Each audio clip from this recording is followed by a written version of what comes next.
What is up, everybody? I forgot to turn the... starting soon! It's not there. I didn't put it there. Sue me. Anyway, so apparently the buffs weren't over, and now they buffed Helena, and they buffed Joan of Arc. Because, you know, fuck it. I suspect there's probably more buffs to come, although I don't think they're going to be tomorrow. I think... They're done. These were the surprise ones, but I think there's going to be more, maybe, after the stream. The stream is going to announce something, right? And so if there's more buffs, it'll probably be in a week. So this is probably the last two. More Ushi buffs, oh boy. They showed off, though, who the bonus servants are. And all of the Waltz characters are, so I was thinking maybe they're actually going to throw in some surprise costumes, and actually all 15 of them are getting costumes and not just the 12, so 3 people aren't getting shafted, because all 15 of them are actually bonus servants, but who knows, we'll just have to see. That's just, that's something random I could see them doing. They've done that before, where they, you know, said they were going to do X, but they actually did X plus when they ended up doing the stream and whatnot. Okay, well, this is a completely pointless thing to do, but everybody wants it, so we're gonna fucking solo the dragon with Joan of Arc. Literally no point in doing this because no shit she's gonna win, but, people want it for some reason, so we're gonna do it. It'll be faster, so her buff is her... second skill now works on anything, not just servants, and that's actually nice. She has so much NP down, you can face tank an NP with it if you're combining with like defense ups and stuff, especially AoE ones. So if you got a turn where you don't have her NP up or Merlin's second skill or whatever, it can really make a difference, and now it works on all enemies, not just servants. And then it also puts a big defense down for 1 turn and then another defense down on them for 3 turns. So she's a universal damage support with that. Now she's not going to help your NP gain or any of that stuff. She's certainly not going to be as big of a damage support as Scatty or Merlin or Castoria or Tam, but she really shouldn't be, and I think that's fine. It's honestly kind of weird that she is at all, but you know, it works for all card colors, and it's a decent amount of damage, honestly, so it's not bad.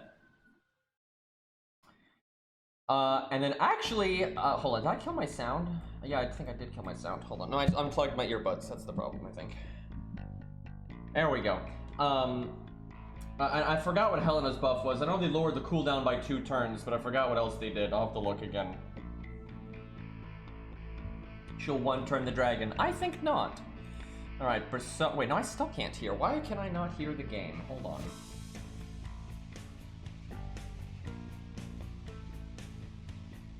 Okay, there we go. I think, is my one earbud dead? Is that what it is? No, I'm just deaf. Okay. Alright, well, I'd say I'd use Personas if he put her up, but I'm not sure he actually has logged in anytime soon, so we might have to use Truck-Coons. But Persona's got, like, the biggest Joan of Arc, I think.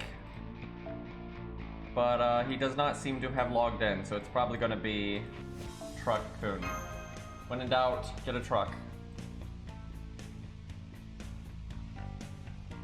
Oh, there he is. He didn't slaughter, though. I even pinged him for this. Well, Truck-kun it is.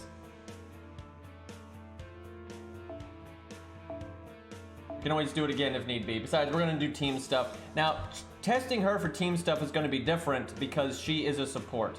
By the way, there is no world where that is the right... That is definitely not the right CE for this. But it'll probably be good enough. But we'd be way better off with like art up because we're going to be doing arts like crazy.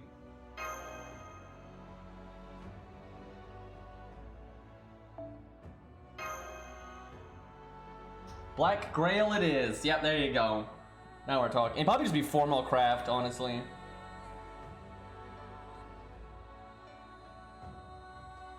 Because formal craft will boost your damage, and it'll boost your... Like, it'll easily boost your NP gain as much, if not more. Like, that CE is almost exclusively for when you're on a team and you're wanting to not use her art cards.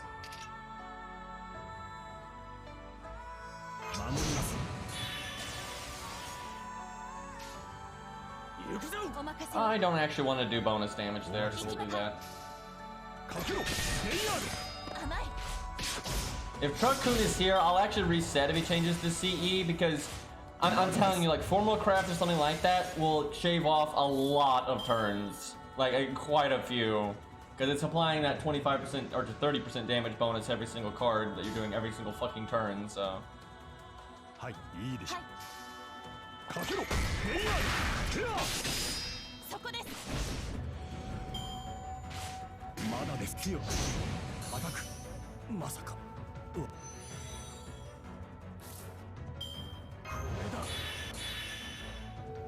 I told him earlier today that I was going to do it, and he was all for it, but I guess he forgot.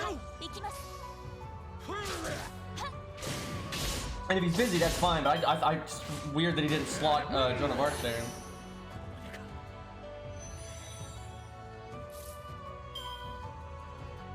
Really, what's going to make this pain and suffering is not...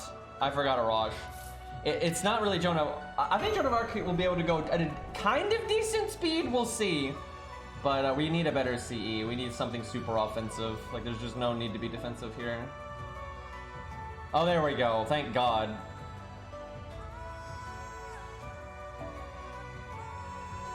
So wish we had Personas, though, because he's got... I think he's done like everything you can do to upgrade her pretty much, so I mean, it'd be interesting to see how much damage she did.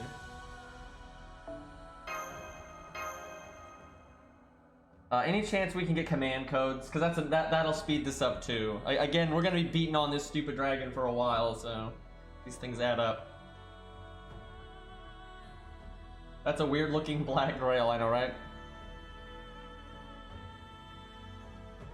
I mean, I wouldn't really consider 12,000 attack low. Like, meanwhile, Arash, who is grailed, has 8,700. It's like, get some perspective, please. It's like, wow, she has less attack than Ku Alter, that therefore she has a very low attack stat. Meanwhile, every 5-star in the game has a high attack stat.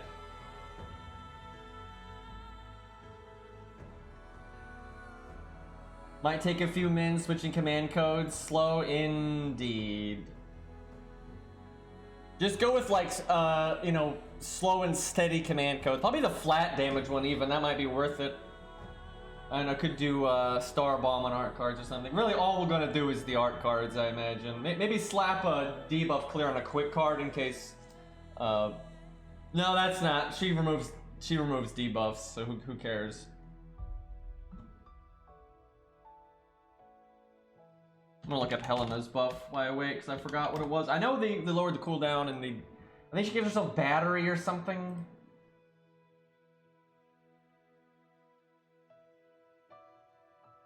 Yeah, okay, so she still does the 5 stars for 5 turns.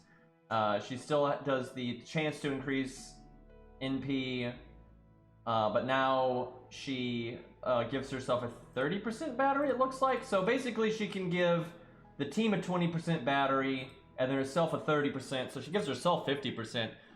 That's a good buff, because she's a damage dealer ultimately. Her support is on the side. She's first and foremost a damage dealer, so that definitely helps. And what's the cooldown reduction is actually pretty cool because she has almost unlimited uptime on that skill now.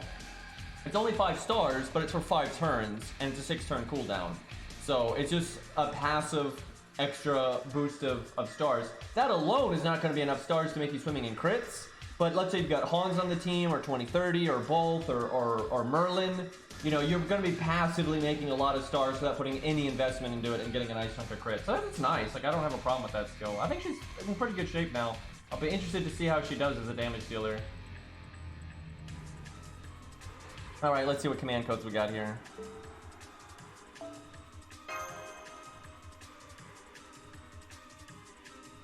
Okay, we just need one more. I'm gonna have faith that by the time I start, because it updates the command codes in the loading screen. I'm gonna have faith, and in just a few seconds here, we're gonna have something on that art card, and we'll be fine. Alright, let's see how we do.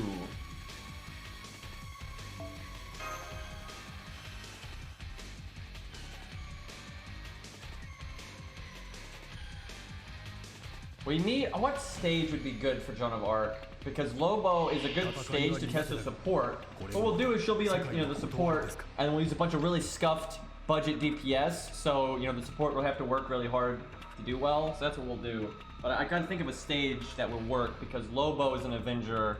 She could still work there, to be honest, but she's not gonna be as effective as normal.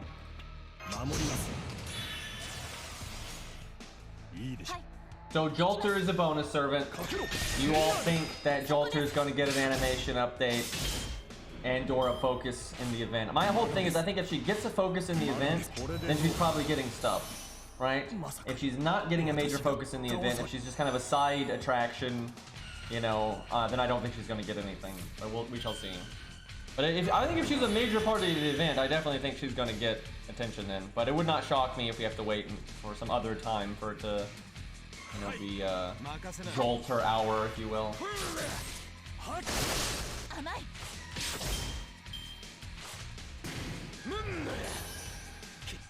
Oh no, I don't have my NP. That absolutely does not matter.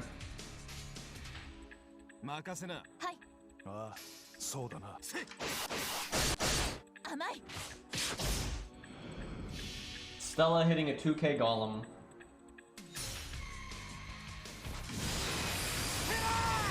Yeah, because she's a bonus servant, there is a chance, so we'll have to see. Yeah, that's what I've been saying, Lost. If she doesn't get a focus here, she doesn't get a raid up or an animation update or whatever, then I think they're saving her for some other predetermined time and they're wanting to really capitalize on the character again. Okay, so I think we use our second skill right now to just start getting the defense down going. It's only a 5-turn cooldown. Now, her third skill still doesn't do anything. Because this is not a servant. Believe it or not, this is actually a dragon. I guess I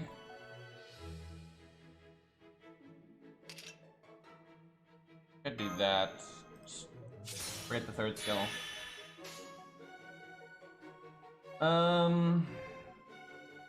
Well, we did not get a command code on that last art card. How did we... Why didn't you just put the one on the quick card? Why didn't you put that on the art card? And it made so much more sense. I don't know why I put the crit in the front.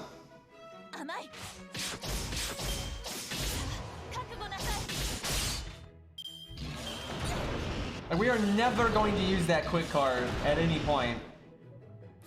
And like that actually makes a lot of sense on the art card because it also will heal you, right?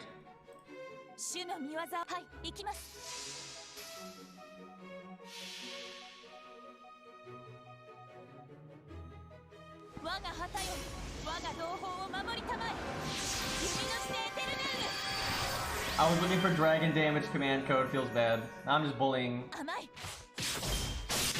That would have been nice here though, because it'd be a 20% damage boost every time. That would add up.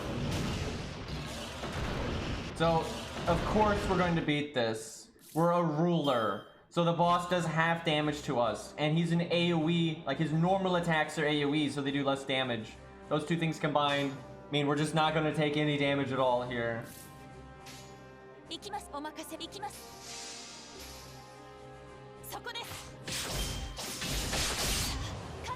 Imagine if we were NP5, because then our defense up would be bigger.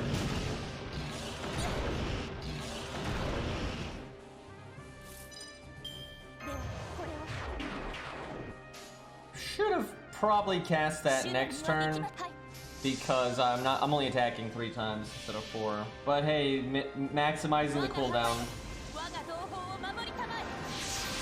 I know her crits are very loud. Every time she's in a video, I always edit her sound effects to be quieter. Same for Kojiro. Whenever Kojiro crits, I have to turn them down. Actually, a lot of times I turn Kojiro's sound effects down, like for like that when he's attacking, even when he doesn't crit, because they're just very sharp and loud.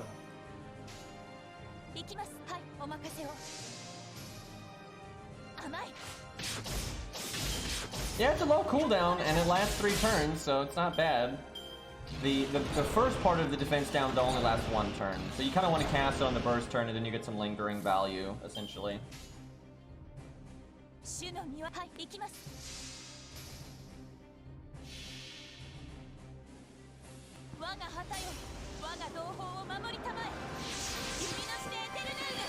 5 turns.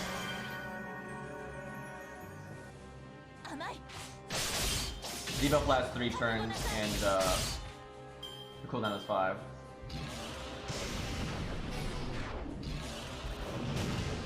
The 3 turn lasting defense down I think is 20%, and the 1 turn is 30%.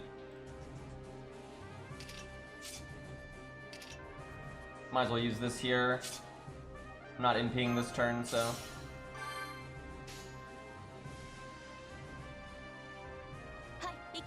If I was ever gonna bust her card, that would have been the turn, but I think we do this anyway.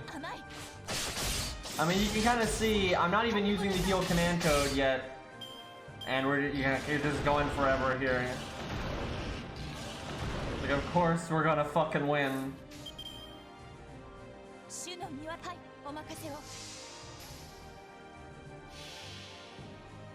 Wait, the 30% is the 3 turn, the 20% is the... are you sure? That doesn't sound right. I mean, I'll take it if it's that way. That makes it slightly better, but that's surprising. It's not even that big of a difference. It's only 10%, but it's just normally they don't do things that way, so it's kind of against their standard logic. But sure, why not? Okay, we'll do Buster Art just because I don't think I need to NP next turn. And we'll use our bigger defense down here. Look at the damage, boys. Oh man, look at it. So strong. What a damage dealer.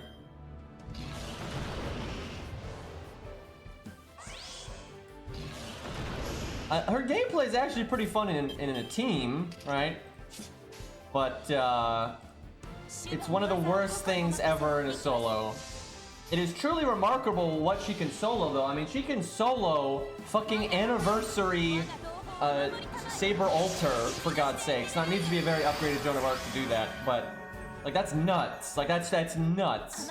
You know, she's such an old unit, and she's able of doing that of all things, among a lot of other crazy boss fights, but you pay with a chunk of your soul whenever you solo with her, unfortunately. Which I think Chad is learning right now. Well, Chad, I guess if you got any, questions or comments, now would be the time, because we're going to be here for a while.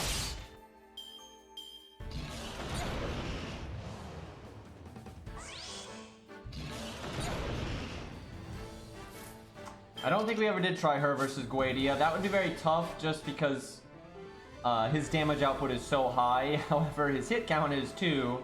So I don't know, if she was upgraded enough, it wouldn't shock me if she could do that. Do I take 10% crit or the flat damage? We'll take the flat damage. How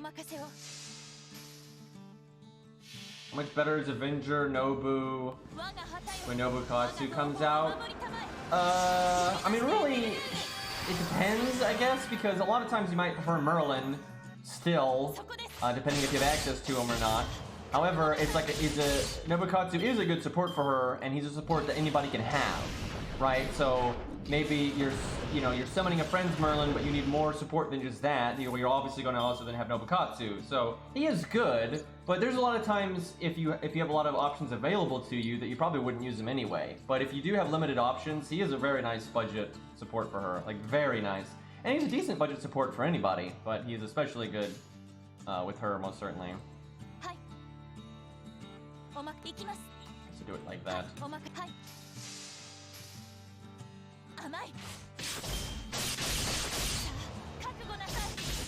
Do you think they'll buff Ku before Proto Ku in Pyramid again? So Proto Ku, maybe. I would, as lame as it would be, I would not be shocked if Ku got buffed before Proto Ku again, just because they're so gun shy with Prototype right now, obviously. So I think that could happen. Dear Mid, though, I doubt. I think Dear Mid will get a buff before Ku again. I really hope I'm not wrong on that one. A lot of times I say things that I hope I'm wrong about, but that's one I hope I'm right about. Next time you buff an SSR Archer, do you think Moriarty should get it again? Because the past one wasn't that great. I mean, it'd be fine. Wouldn't bother me. He still needs it pretty much the most. But Artemis needs it too, to a certain extent. So either one of them is fine. But they probably won't. They'll probably buff somebody else. How do you think DW would buff Leo? I don't know what they'll do, honestly. I think they'll buff him someday. But they might just add like a minor effect to his NP, or they might add probably add something to his guts. That's probably what they would do. Maybe they do Star Bomb or Attack Up. It makes sense to do something supporty, but they might not actually do that. But yeah, I bet you they'll buff guts when you think about it. They generally buff vanilla gut skills at this point. So, do you think regular Ku will get another animation update before Proto Ku? Yeah, probably. And unless a Prototype collab is coming up sooner than I'm thinking, then yeah, probably. But you never know, maybe Proto Ku will get a random spotlight and some random ass event out of nowhere. How is Gray as a welfare assassin for general gameplay, non-challenge quests? Well, she's fine. She's decent for if you need farming for like an AoE assassin. She's got a battery. She's MP5 for free and she has a battery skill. I mean, like, that's pretty much the basics of what you want out of a farming unit. And I'm assuming that's what you mean when you mean non-challenge quests. So, yeah, totally fine. She's not like, you know, god tier or anything, you know, she's kind of just a thing, but yeah, she's not no problem. Gilgamesh just doesn't keep up with current content, obviously.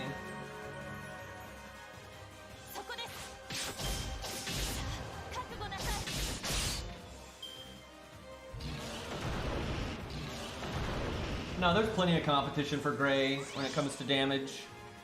I mean, hell, Fuma's not that, you know, far off because he's got the upgraded NP, it's quick, and he's got the defense down. But you've got the other welfare AoE assassin, you know, Scath. You've got, now that they've changed it, what's her name?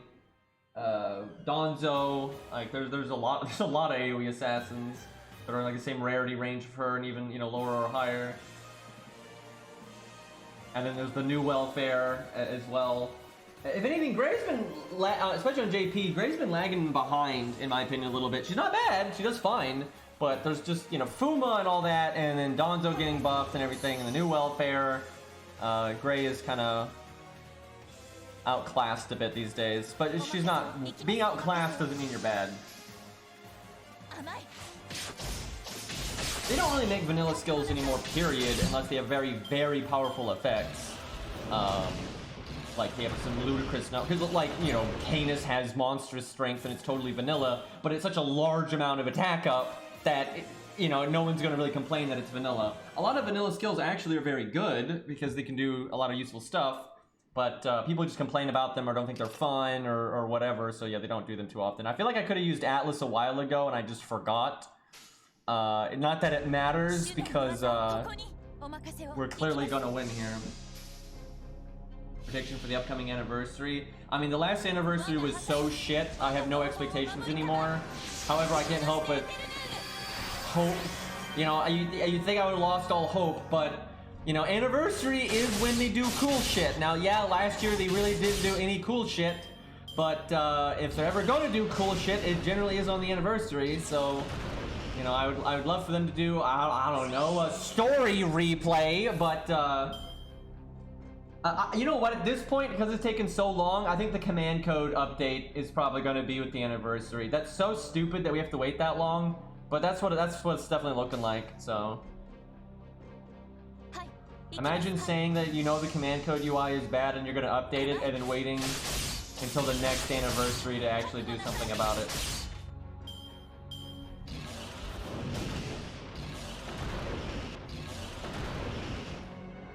You're using Made Alter as a DPS, and it's just the standard stuff, you know, Star Bomb on the cards that matter, and then damage stuff to counter whatever you're fighting, or Star Absorb, that kind of thing, you know, nothing too fancy. A lot of command code stuff, I always say this, you can't really give command code advice. There's only a few units that it's like, oh man, like there are some units where command code advice matters, like a Reshigal. You absolutely want the best Star Absorb you have on her art card, and then Star Bomb on like, you know, her buster cards and stuff and things like that. That way you're most likely to get that art crit on the loop turn, right? Things like that. There are certain units where, you know, there's some very specific advice that is very, very relevant. But most of the time, command codes come down to what are you fighting and what are you doing? Like, is it team? Is it solo? Do you have meta supports? Do you not have meta supports? Right? Like, there's rarely like, oh yeah, this unit you do X, Y, and Z. Like, that's pretty rare, right? There's universal advice though, where like, you know, the heal boost and the heal command code are always good for like units that you want to stay alive and keep going. And especially in solos, you know, Star Bombs are very good, Star Absorbs are very good, and the flat, you know, the damage ones that you know are going to work, like the anti-servant one and stuff like that, are always very good. If you're a crit servant, obviously the crit up ones, you know, you can always do Star Bomb and then the crit up, or Star Bomb and the Star Absorb, those kinds of things. But yeah, it's so specific to what the hell are you doing? So every time I want to cast that skill, it keeps doing my NP turn, but whatever. You know what? I don't even need it. I don't even need it. We're just gonna not NP here. Fuck it. We're gonna do damage right now, and we're gonna throw out our invulnerability even though we don't need it either.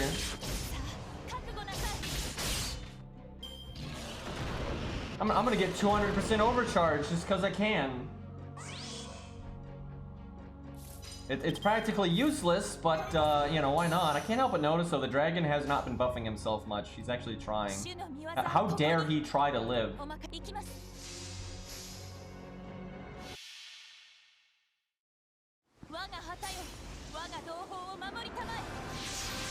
Plenty buster crit, let's go.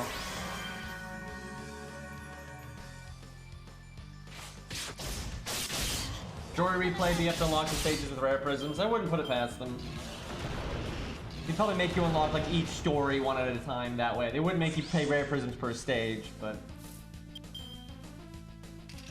every anniversary I'm just so hoping that they're going to add a challenge tower, or a boss rush mode, or story replay, or new game plus, or, you know, that's the stuff I'm always looking for. But they always disappoint. So, although some of the anniversaries didn't disappoint though. Like the 4th year one was awesome. That was a nice anniversary. Sure, it still didn't add any permanent game modes or anything, and that was still lame because the game needs that desperately. They also didn't add a safety net, and the game needs that desperately. But they added a lot of nice stuff, and they added all the new bronzes, and everybody gets them even if you start playing the game later because they're all in FP summon. You know, that was really good. That was a good time. So yeah, that was a good anniversary. Let's hope the 5th or 6th one is better. At least the 5th one had the nice music, but that, you know, it's not an in-game thing.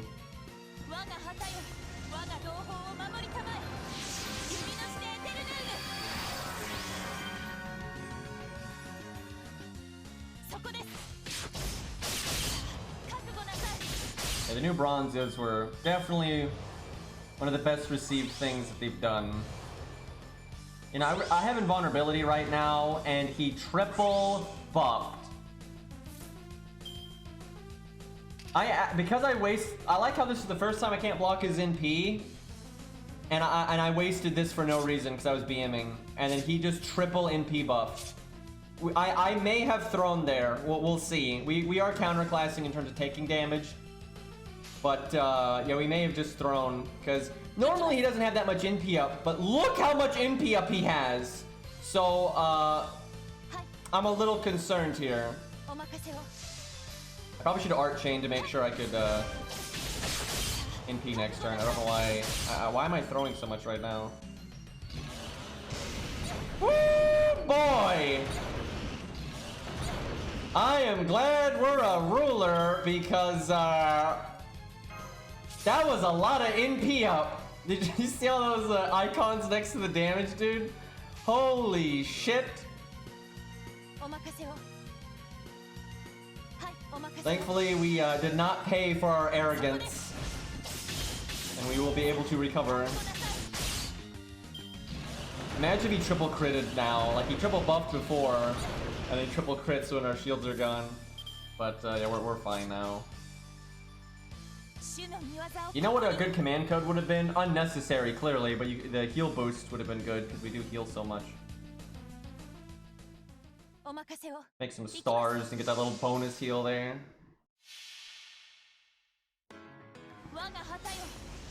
So that would have been 20k damage to all enemies, including neutral. And then 40k if we were Lancers or Berserkers.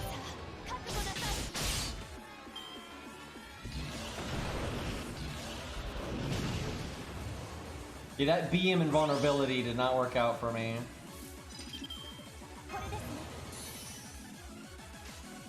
I'm going really slow on my repeat NP, but it should be okay. I'm doing heal command codes.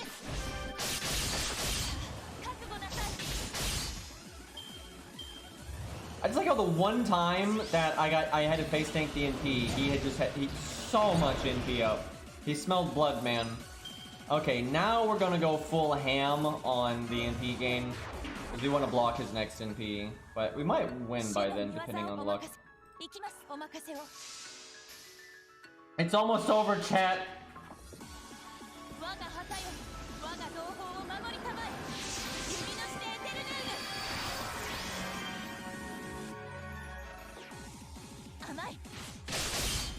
I'll take these crits.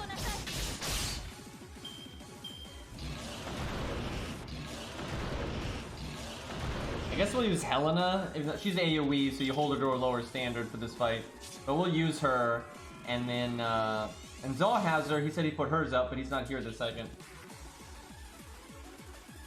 But then we'll do team stuff. I'm still not sure how the hell we're gonna test Joan of Arc in a team setting, but we'll see what we can do.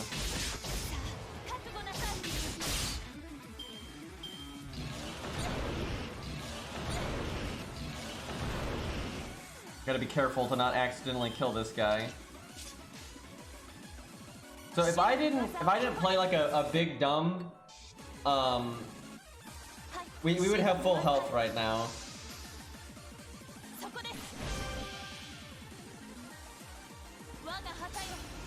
We will not use Joan of Arc as DPS when we're testing her in the team.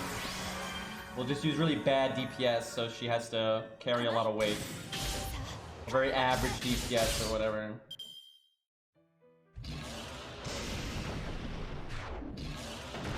Oh no, Buster down. Okay, I'm gonna put in slow-mo because we could win any second now. Because he has 55k, I don't think we go for our NP anymore. We just go for killing him. He's probably dead next turn. Slight chance that he dies this turn if we get really lucky, but oh yeah, no, we still have the Buster down. I should have done art for the 3 of a kind bonus then. Okay, he's dead this turn though. I'll just close the stage after this.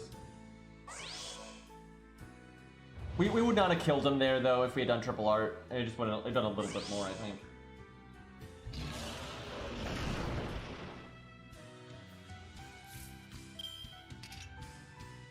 If we want real suffering, we would do a boss fight and use Phantom as the DPS, but if we use the ult account, we're gonna have to use... I don't think my ult account has Joan of Arc, so we'll have to summon Joan of Arc, and then we'll have to use whatever DPS we have on that account. Okay, anyone in chat got Helena? Oh, okay, Beastly has her, thank goodness, because yeah, Zaw was gonna put her up, but Zaw's not here. Let's see, let me just on the off chance we got like a grailed one or something fancy. Does not look like it, okay. Beastly's, it's his. 10-10-10 though, so that's nice. Definitely Atlas for her. Okay, so she's AoE, no, this is the right stage, okay. I was like, why? I was wondering why I saw his counter class up there, but it's because of the Berserkers. Anyway, so she's AoE and neutral and ungrailed and not 2K. There's no way she's gonna beat this. And I think most AoE 4-stars that are not grailed, they're not gonna do very well here if they're neutral. You know, obviously if you're like Archer or something, you're fine. But if she can make it to like 850k, I'll be pretty good with that. And that would actually surprise me a little bit. But like if she makes it to at least 850k, that's pretty good. She doesn't have much in the way of survivability though, so that'll definitely be the problem. Looks like we got survivability command codes though, that's good.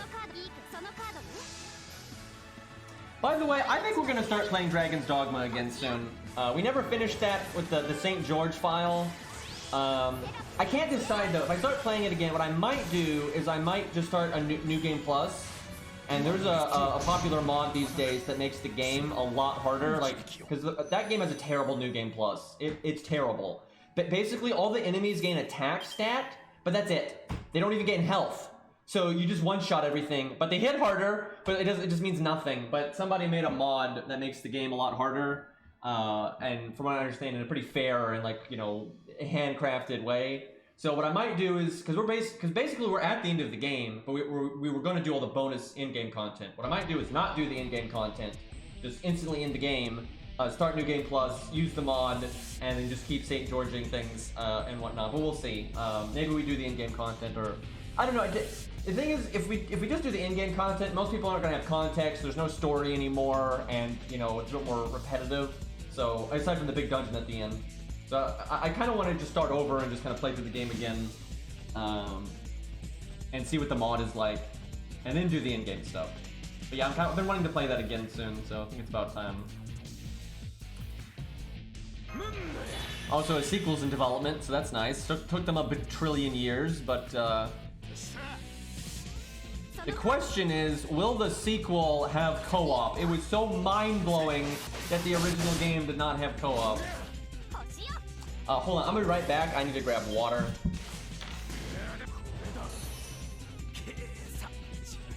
Get all Europa.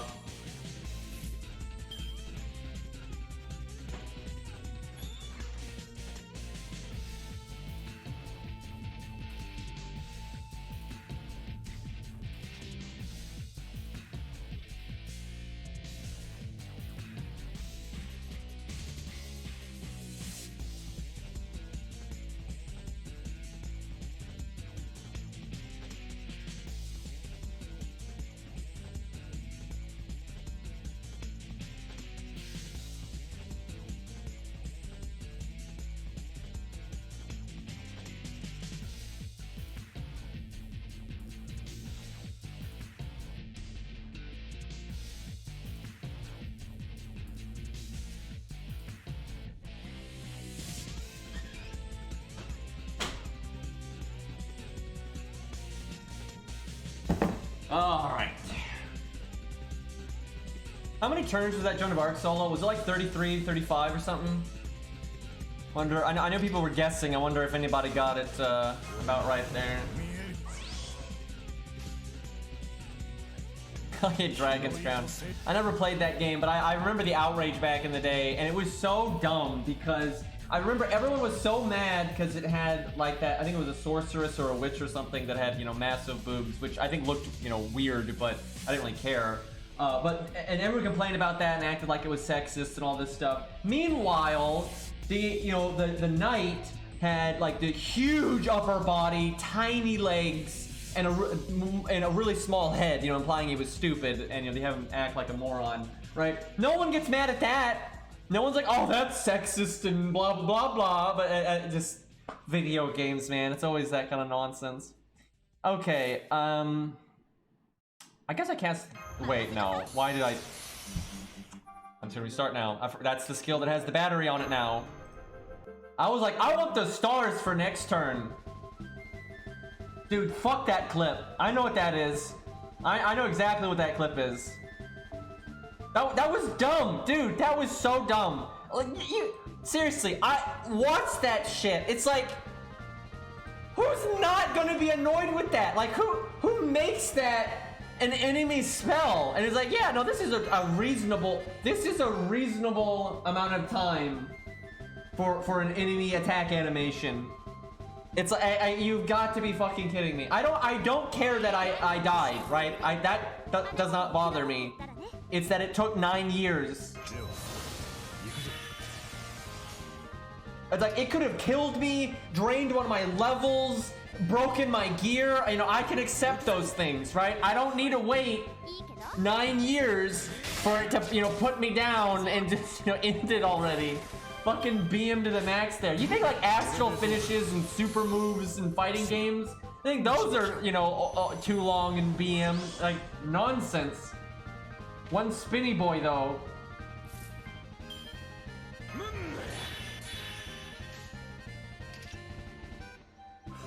Okay, we should get our NP, no problem. Just dodge, dude, am I right? The only class that can dodge in that game is like the rogue assassin tree. They get a dodge, and it gets iframes and all that. They're actually my favorite class, I would say, in that game. I normally fuse them with a lot of the fighter stuff, but like the assassin can parry, which is just awesome. Dodge, double jump, has lots of really fun melee moves that can really tear people up. And they can also use a bow. They're not like the best bow user by any means. It's like a sidearm, but they can, you know, pick off that one annoying enemy you can't reach or hit a weak point you can't get to easily. Like, Assassin is just awesome in that fucking game.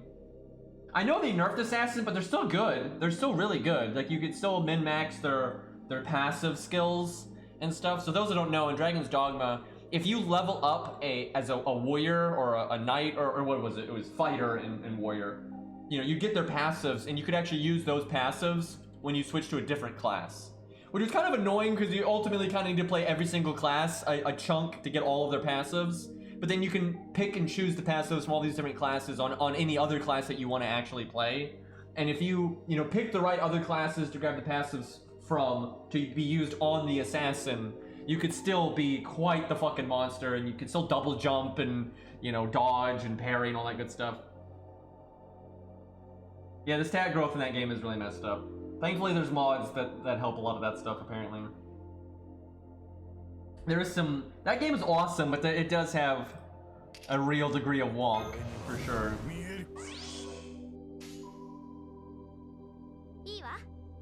Thankfully, there are ways to level the other classes while AFK. There's like ways you can use your AI minions to just like form these unending spawning guys. And you can just set up camp and come back later and get your passives that way.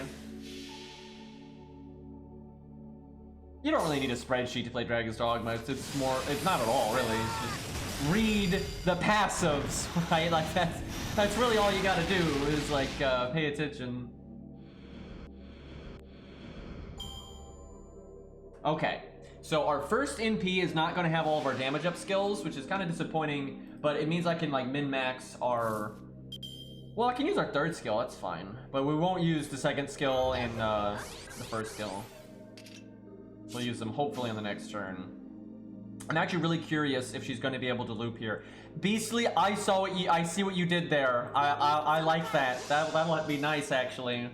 That makes it, what, a 70% chance for her to land the NP up?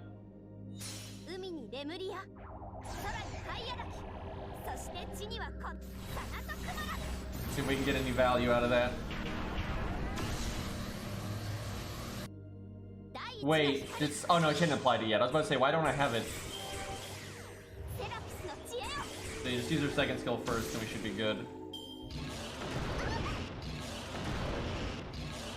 Oh no, it's 100%. It makes it 100%. She's 80%. That's really good. Because this is oh my god, we need one more NP. Are you kidding me? We need one more fucking NP.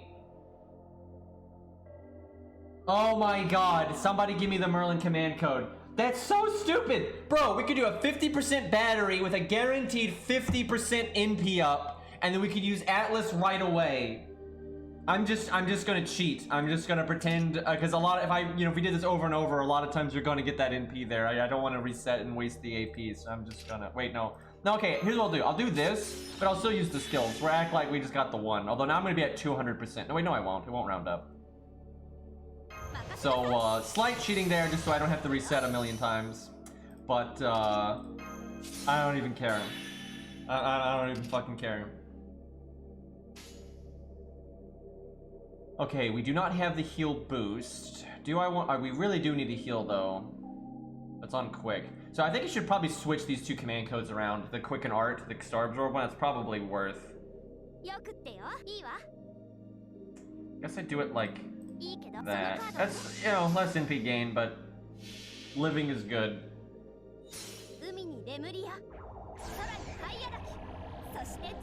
Hey, look, we didn't art chain, so it worked out anyway. So we really just made up for that one NP that we were missing, so it's fine. Her overcharge is decent though, because it's more crit down for 3 turns.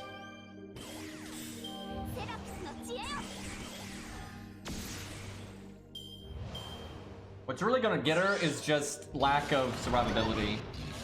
You know, she's AoE, she's 4-star, she's not grailed, you know, so much against her here. I want to make it a little bit farther than this if possible.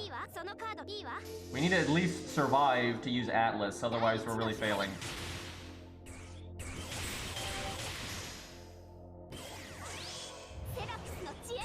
So Beastly, are you going to use her costume when it comes out? Also, why is her book so big? Jesus Christ. Man, we are not looking good here on the survivability front. We may not make it to get our skills back. And if that's the case, we should have done Atlas. I rarely use her, probably not. Yeah, I mean, that's how I think a lot of the servants are going to be, where they're not using them a lot, but if you like the costume, you still might slap it on them, but I don't see myself ever using Helena, really. Not really my kind of character. Yeah, I think we're going to want default, because if we're not going to cast our skills a second time, the cooldown reduction is wasted, and then default would give us the heal and the attack up, so it's better.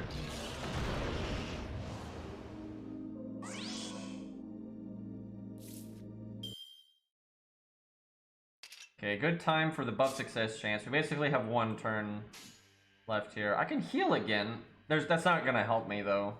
Unless I die this turn. That's unlikely.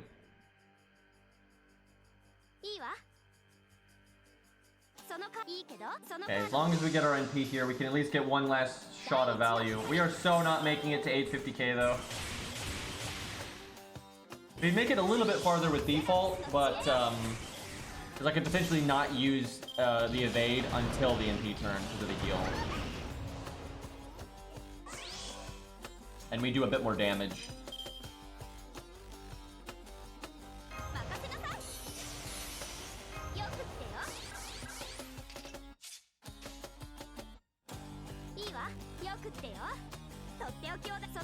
Well, how much damage can she do at the end here?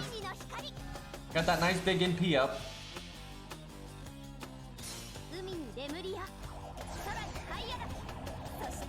I mean, the Joan of Arc buff is kind of whatever, but I mean, she was already an extremely good unit, so it doesn't really matter. Like, it doesn't really change anything. It's just like, oh, hey, she can passively do some damage support for your team too while she's there. You know, obviously it's not nearly as good as an art up or a quick up or, you know, any of that. But she doesn't need it, so it's fine. And hey, now her NP down works on anything instead of just servants, so. Alright, let's do default. Like, Joan of Arc was really good before, and she's really good after. Clearly she can do it, you just misplayed? Yeah, clearly. I mean, we're only a little bit off there. Only like, you know, another 13 turns, right?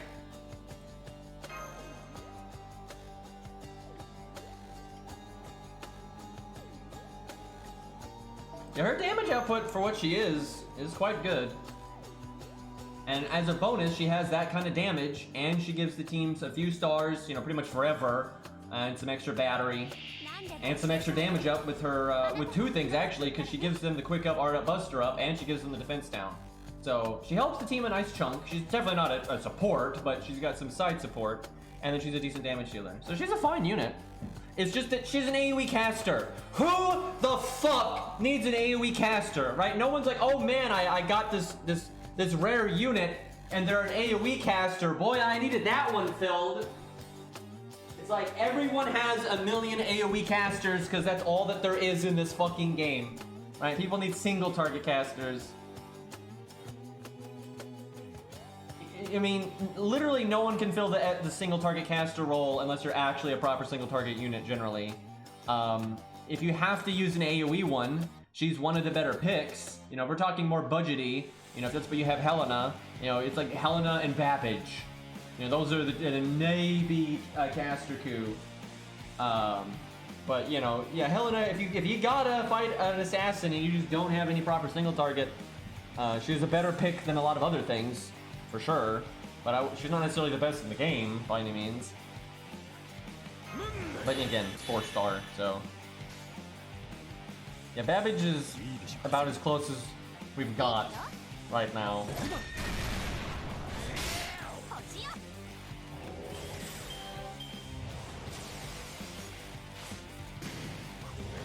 There's Chin Gong. Grilled Chin Gong really can throw out some crazy damage though. I don't know why I killed Leonidas first. Doesn't really matter, but that's kind of random. Okay, I don't want to use the Merlin. I don't want to put it on cooldown.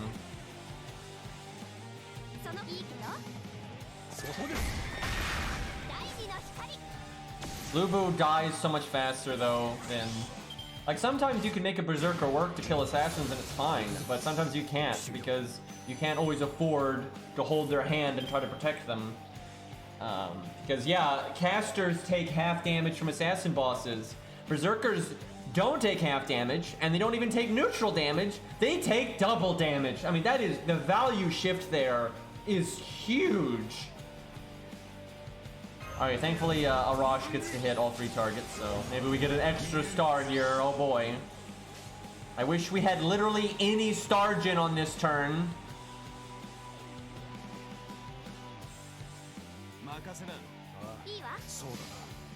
Maybe he'll make a star here. Nope.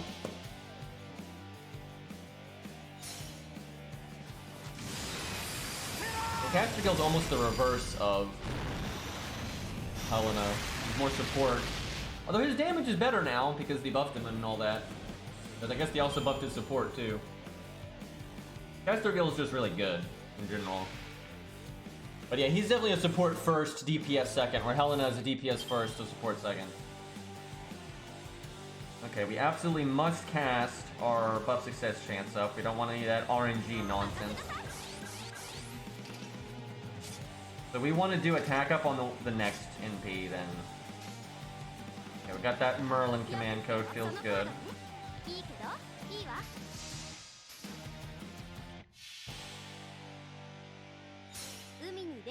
Dorman's actual class, and like if he normally summoned him, is caster. That is his canonical class, but because of Lost Belt shenanigans, and for some reason you summon the Lost Belt version of him, he's alter ego. That's why his Shimigami though thingy in Shimosa is a caster. Crit down just bailed us out there. Shame we don't have the heal boost command code because it works with not only the heal command code, but the heal from the Mystic code. Okay, we can actually loop here. Hey look, if we didn't have the Merlin command code, we still would have been 1 short. And so I'd say that actually would happen pretty reliably. Now the enemy though will normally have a higher hit count than the dragon. The dragon has a very low hit count.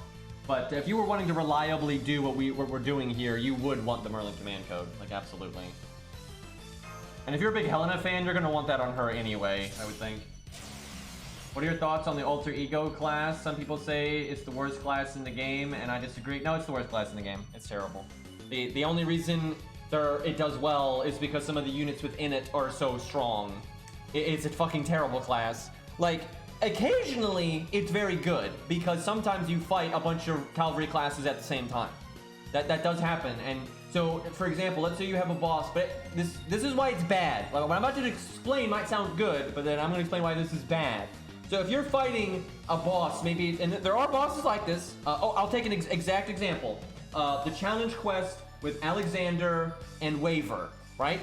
you're fighting a Rider and a Caster, and there's no Berserker, there's no Saber. It's just there's two bosses, and they're both Cavalry classes. So Alter Ego's like it's free real estate. Although I will say an Assassin is still godly there because Waver's not really that big of a threat, so you kind of just shred the Rider with an Assassin and then move on. But an Alter Ego will not get shredded by the Caster like an Assassin would.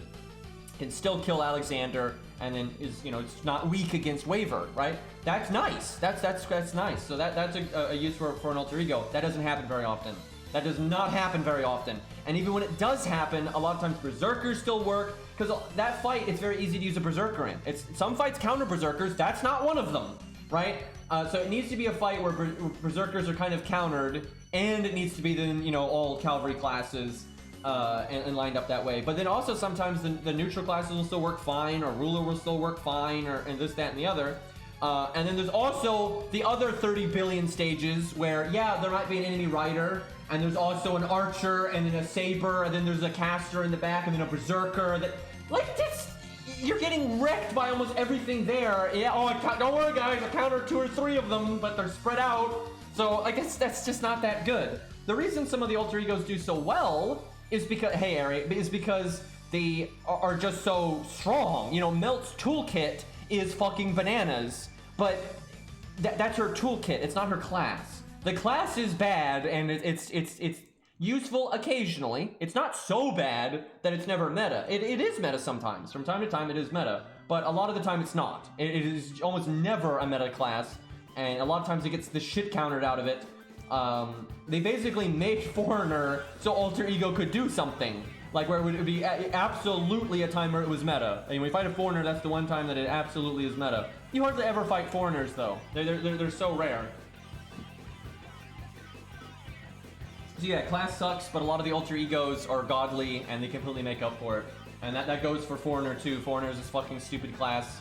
And, that one, though, I don't think is made up for it as well. There's a few Foreigners that are very good, but there's a lot of Foreigners that are just, like, who cares? Okay, so this is our go boom turn. So, I guess we heal, and we use a 20% because we don't need the buff success chance. But some people conflate the class being bad with all the units being bad. That's just not true. I think the Alter Ego class is kind of pointless. And a lot of times I think they have to literally contrive stages to make them not pointless.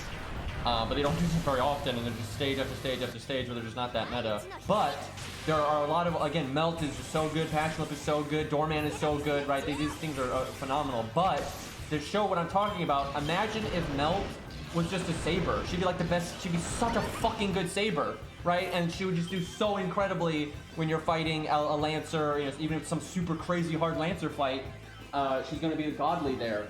Same for Passion Lip. Imagine if Passion Lip was a ruler. Like, holy crap, imagine if Passion Lip was a fucking ruler. That is so much better than being an Alter Ego. Like, it's not even close. Yeah, some of the extra classes are amazing. Like, Ruler's a good class. Ruler is a really good class.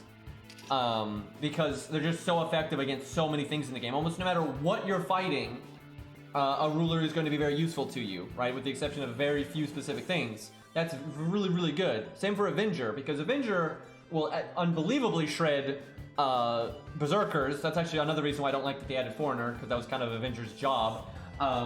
But they're also, if you have to fight at neutral, they're one of the best picks ever. And a lot of times you have to fight at neutral. Like, a lot of times you have to fight at neutral. Because you might be fighting so many different classes that you okay, I've got to counter this one thing, but then that same unit's now going to be neutral against everything else, right? Avengers are very useful because of that kind of thing.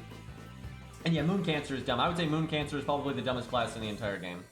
It is so stupid. You almost never fight Avengers, and when you do, they're just not balanced around you having a Moon Cancer, and none of the Moon Cancers are good damage dealers anyway. And they're mostly supports.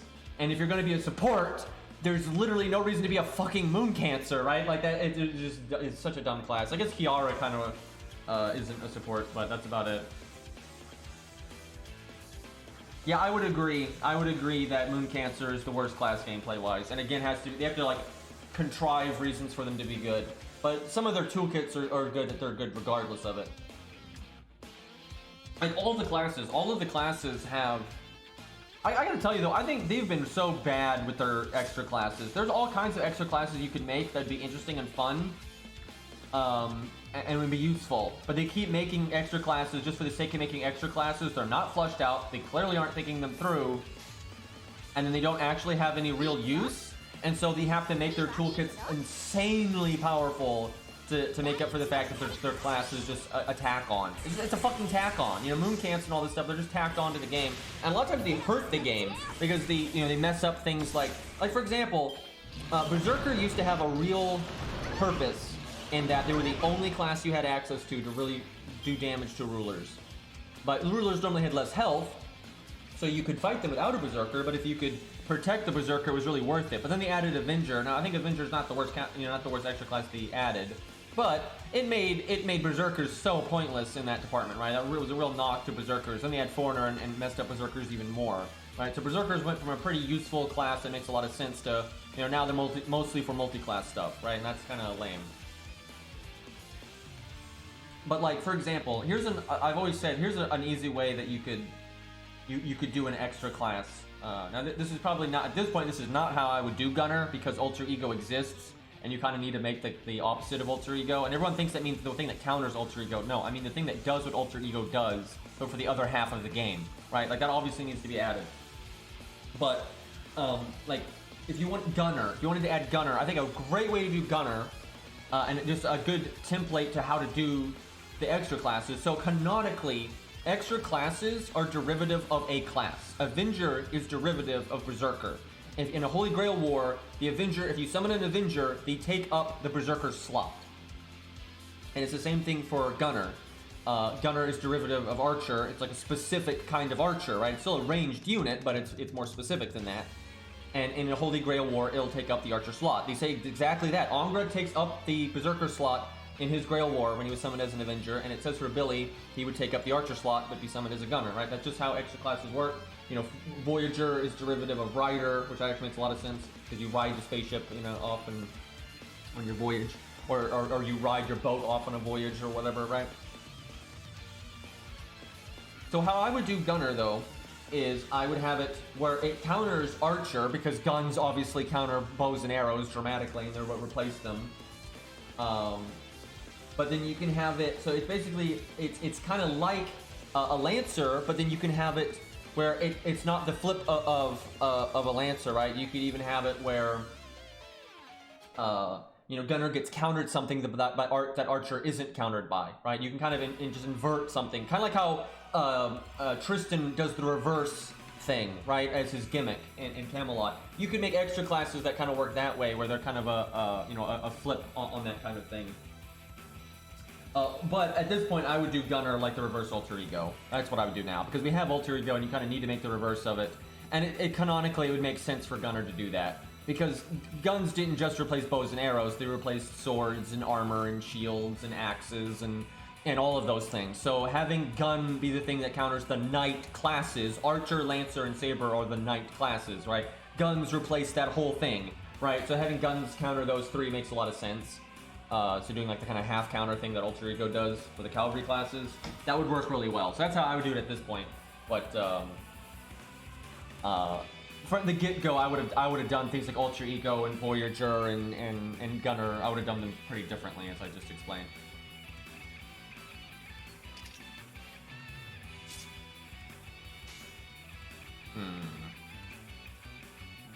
Because like Gunner, you can make it so Gunner, counters Archer, but then is even instead of like countering Saber like an Archer does, you could be just neutral against Saber, or be even countered by Saber, or neutral against Saber but then be countered by Lancer, right? You like normal, right? You kind of just flip it like that, where an Archer is normally neutral. Archer is neutral to Archer, countered by Lancer, but counters Saber. Where you could have Gunner is countered by Lancer like normal, but doesn't counter Sabers like Archers do, but then counters Archer, right? So you can do things like that. But yeah, it's kind of too late for that now. I don't think they're going to do that kind of thing. Okay, oh boy, we're still dying pretty rapidly. I can heal next turn. I kind of want to use the quick card because I just need every bit of healing I can get. I gotta live 2 turns. How the fuck am I gonna live 2 turns? Well, might as well try.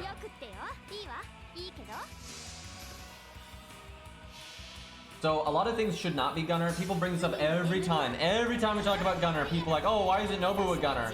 And they haven't, like, straight said this, but, like, how they've explained it, you know, so far, and what I presume the reason why Nobu can't be a Gunner. Because although Billy's not a Gunner in FGO, it says he is a Gunner, right? Like, his normal class is Gunner. He's just FGO stuff that he's not.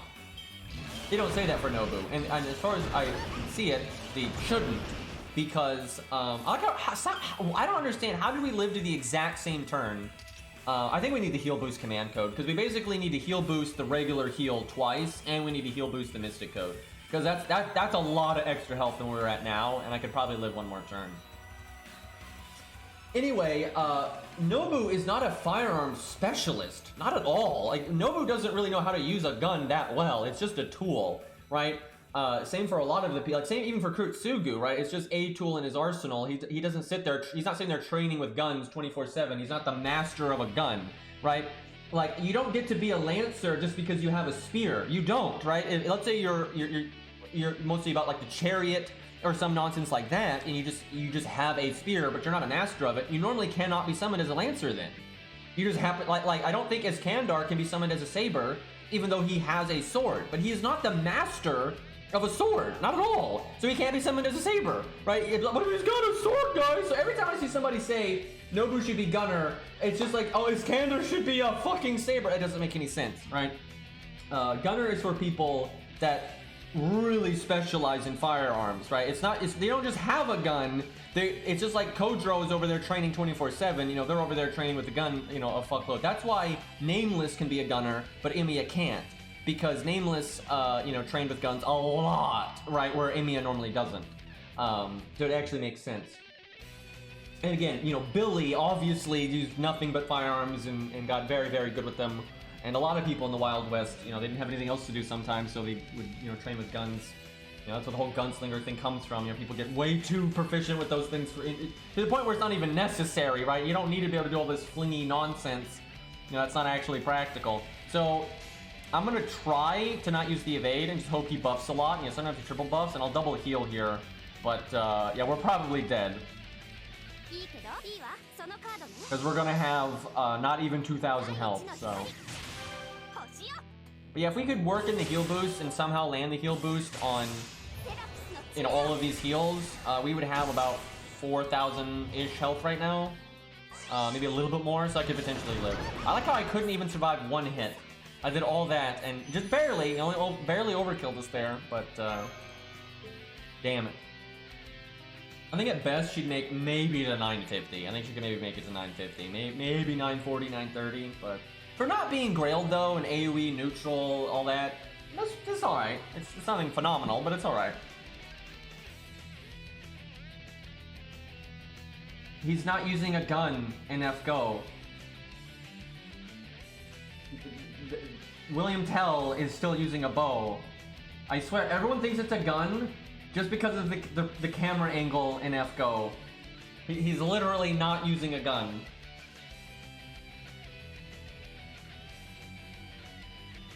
Okay, it's team stuff. Let's do team stuff. So we gotta switch accounts. Or do we need to switch accounts? Because we're probably not gonna use Lobo. We can for Helena, but we don't need to for Joan of Arc. We need to test her support stuff. Well, I mean, there's always, I guess she's better for King Potato Chips now, because she'll also give you a damage buff when the appointed turn comes around. Is that the way to do it, chat? Do we do the King Potato Chips fight from CCC? Like, I mean, it's applicable to her. Like, she's obviously a good unit there. But I don't know if there's any, like, she could beat it before, right? She could beat that fight already, so I don't know if that's really testing anything. There's the Uriel bullfight. We've got the Abigail fight, but that's not particularly good for her.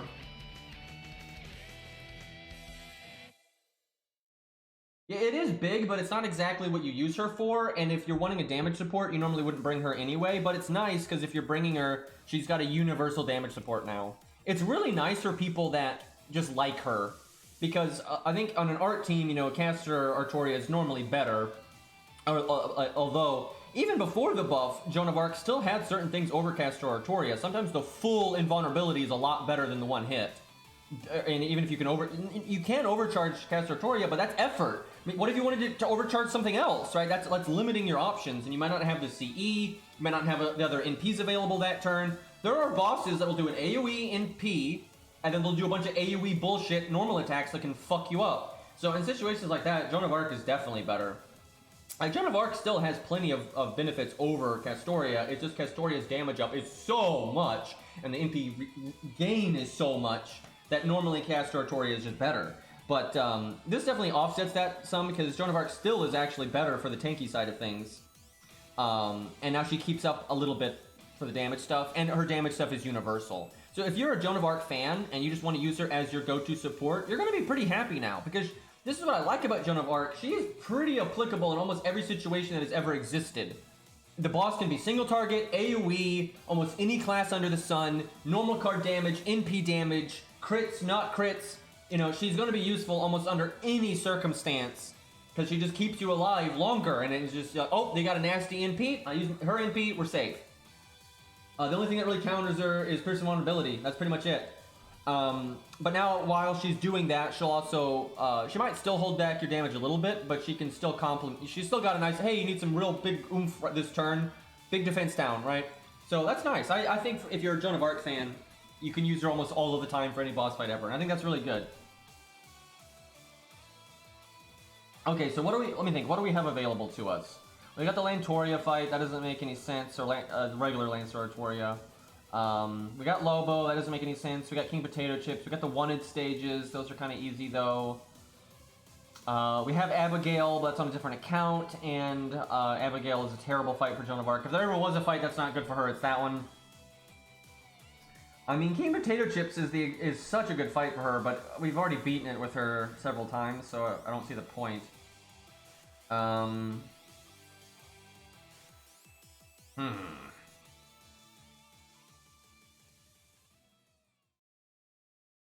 Well, for King Potato Chips, it's not too bad with 1 to 3 stars, especially because of David. David makes it a lot easier these days. Are we talking about a different one? The Salem Abbey? I don't know if I don't think I never made a video for it, but I know I've done it with 1 to 3 stars, but I don't know if I ever made a video for it. But that's, you know, that Joan of Arc's not a 3 stars. That's totally different. I can't think of really anything that's that good for testing her, because you just need a normal boss fight, and we don't really have any normal boss fights. I mean, we have some, like Uriel in the Bull, and she'll be fine there, but that's kind of just whatever. Maybe we test Helena first. I guess we'll switch accounts, and then we'll see what we want to do for Joan of Arc. You need, like, actual challenge quests for her, and we got a few of those available, but I guess there's Kiara, but I don't actually have that unlocked, although I can unlock it soon if I wanted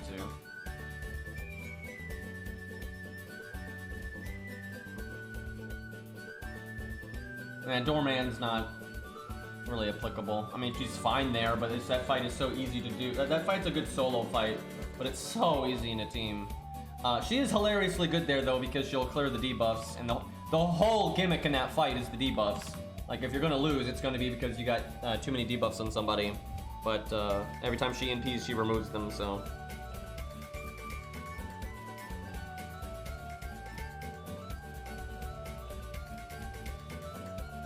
For some reason, Flow is not detecting my phone, so I have to reset it. I have no idea why. It does this randomly sometimes. You have to, like, re-register it.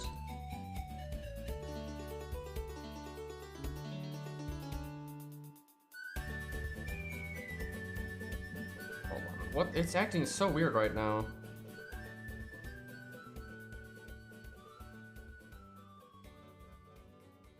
I'm just gonna restart it. This is why I don't like using Flow, but I still haven't set up the developer stuff for Dex. It's so dumb that you have to do that.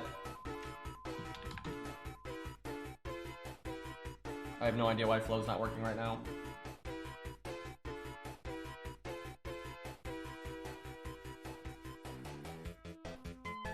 It's just acting like my phone is not connected, but it is.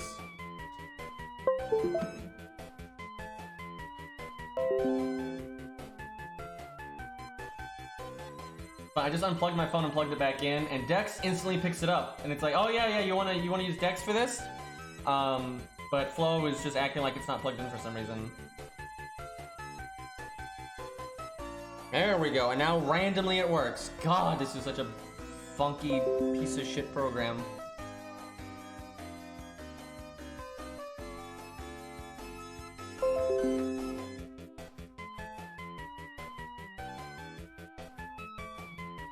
So much effort, man.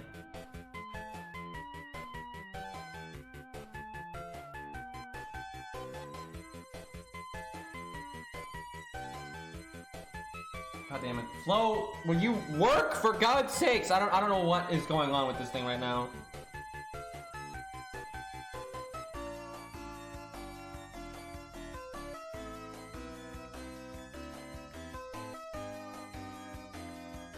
Okay, I think I got it now. Jesus. Great program, by the way.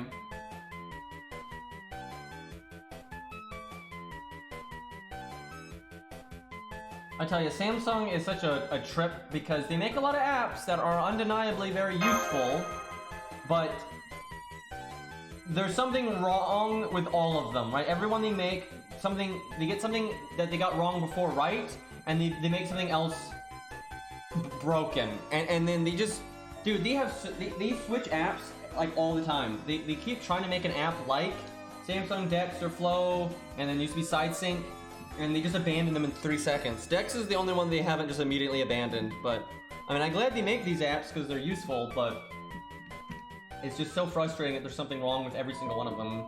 Like, can you just make a normal app for God's sakes? Alright, let's see if I can get the screen as close to correct. That's good enough. These units are really hard to test, though. You need to use them when they're actually applicable and not use like a neutral stage to kind of show them off. They just don't really work that way. Because the thing is, ultimately, they're really, well, not Joan of Arc, but like Helena's really bad if she's not in her niche, right? Because she's really only for her niche.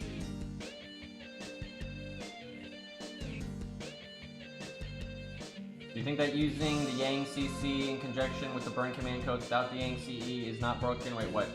What do you say? Do you think using the Yang command code in conjunction with the burn CC without the Yang CE is not broken? I mean, if it's worded weirdly, but I think what you're saying is the Yang 30% crit CE.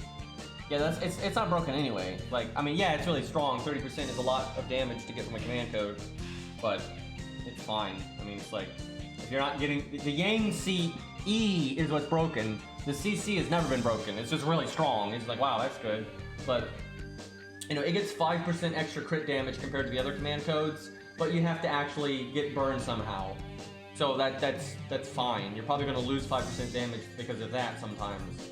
So it's nothing. It's just, what makes it nuts is just when you put them all together, it's just, why are you getting, because the drawback's gone. The reason, if you have the Yang CE, there's no drawback to bringing a burn command code, right? So if you're only using the Yang CC, not CE, then you're bringing a burn command code just for it, right? And that's a tall order.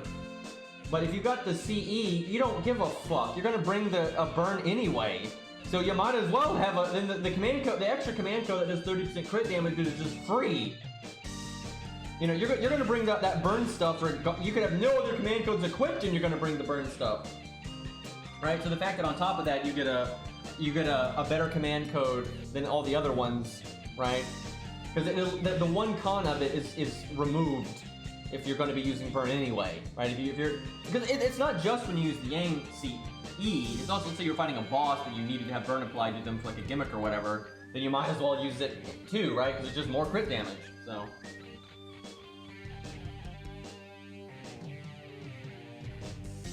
Okay, well, time to use Helena against fucking Lobo of all things. This is probably going to be an absolute disaster, but if she somehow pulls this off, I will be impressed. You know, if this account had Joan of Arc, I would actually... I would test them both here, because that's a good way to test Joan of Arc, is having to make up for how not good Helena is in this circumstance. Yeah, I don't see this going well either. If we win, I will be very surprised. She's not even grailed. Like, most of the units we've used here have at least been grailed a little bit, right? Like, just like 80 to 90, which is not that big, but it's something, right? She's not even grailed. She is a high NP rank, though, which I'm assuming Beastly just got through chance. I don't think he ever, like, tried to get her NP5. It just kind of happened. What's the team gonna be here? We're gonna need the best budget supports we can get, because we're gonna be really pushing it on value here. Okay, Nash should die to the NP, so you're gonna have a while before the next NP. You could just do David. You could do Qingong, but you're pushing it a little bit, though. Qingong is... Man, can we have an art version of Qingong where you just art up instead of bust drop? Man, that'd be really swell here. I wonder... there's no way Hohenheim is worth it. We're only hitting one target. That's definitely not worth it. Maybe George with his Bond CE. So George with his Bond CE is probably the Bond CE I have the most. I have it on so many accounts. I have the coup one on a lot of accounts too, but there are some accounts where like we don't really worry about Bond at all, but we use George so much that we got it anyway, like the 1 to 3 star account. I don't think Mozart's worth it. Not enough. We don't have enough damage to capitalize on the burst. We wouldn't win with that, so we need to be able to go the distance. Now, maybe we replace David. If we were going to replace anything, we would replace David. Yeah, George's Bond CE is one useful, and it's also just like the easiest thing to get ever on a budget account because you use George a lot anyway. And if you put any effort into like getting passive Bond with him when you're farming or whatever, I mean, it's so easy to get. I have it on almost every single account that I have. Even the 1 to 3 star account has it. Which is saying something, because the 1 to 3 star account doesn't farm. Helena has no survivability, and she doesn't have very high stats, so I think it's got to be David. This is definitely not going to work. It's funny, this setup has you know worked for so many units, but and it's worked for AoE units. We used a lot of AoE units yesterday, and they mostly beat it. But this is doomed to fail right here. I will say though, she does help Hans a bit. I don't mind that.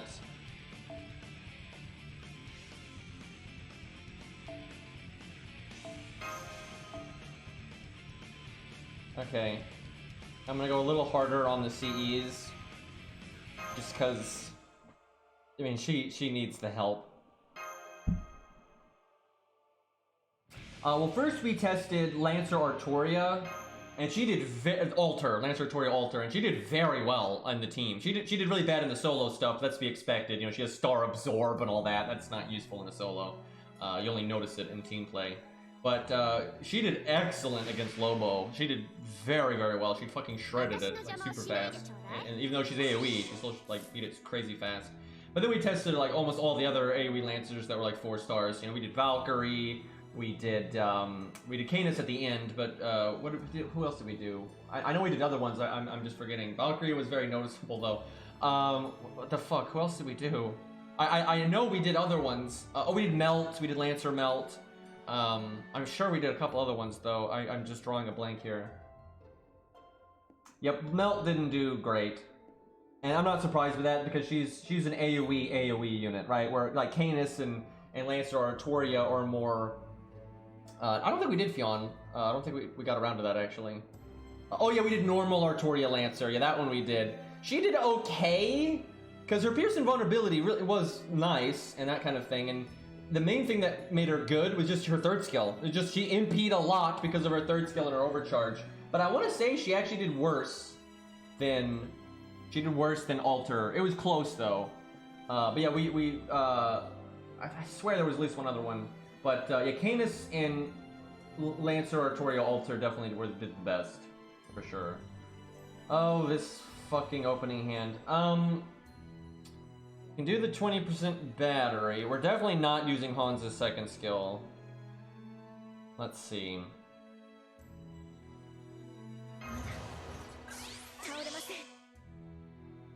I wish we had our buff success chance right now. I'm gonna save Han's skill. Watch this mad Hans DPS.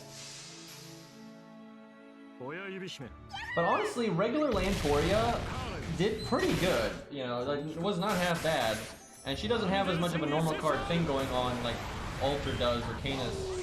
But she still did good. It was just really good uptime on her NP. And all NPing that often adds up. It really does. And she does have, you know, the big buster up, big attack up, so. Okay. I guess we use the stuff here and we just hope our RNG is on our side.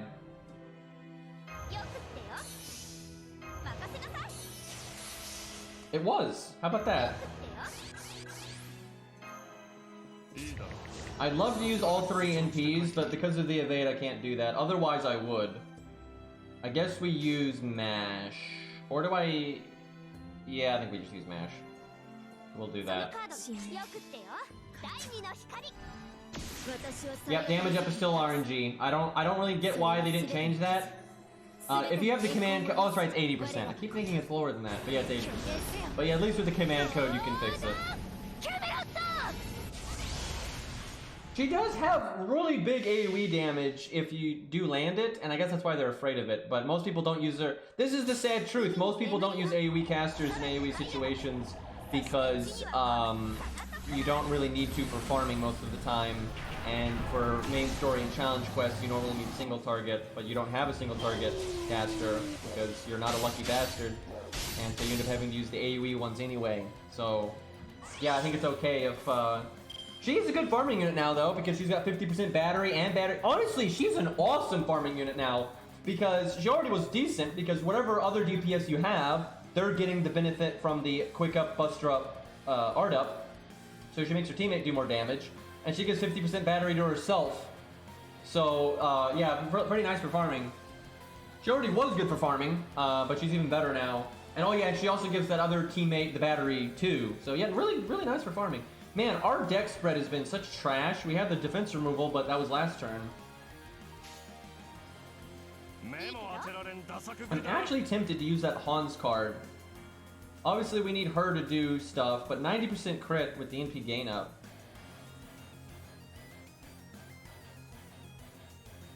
Yeah, I'm gonna do it.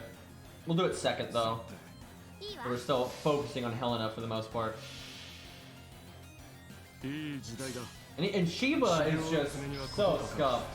Like, she's just so scuffed because she does not have an upgraded NP, and she doesn't have that much personal damage up, and she doesn't have that high of an attack stat, and she has caster mod. Everyone says her DPS is kind of lackluster because of caster mod. That's not really the main offender. It's kind of everything else, and then all you on top of it, and caster mod. So at least Shiba, though, gives some team support too. No need to do Hans' NP yet. It's just unnecessary.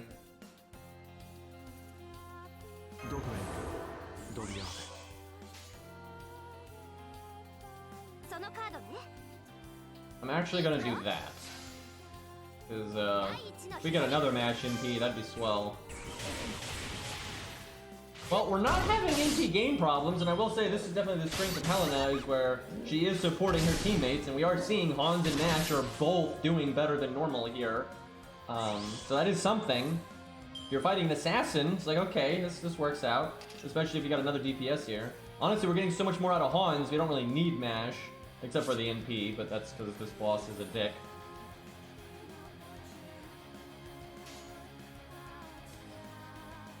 Guess we wait one turn for Hans' NP. Can a mod put up a poll? Does anybody have faith that Helena's gonna win? Is this fight, no resets, is this fight gonna be a success, chat? If a mod could slap that poll up, I think that'd be a fun one. We got crit down, that's something.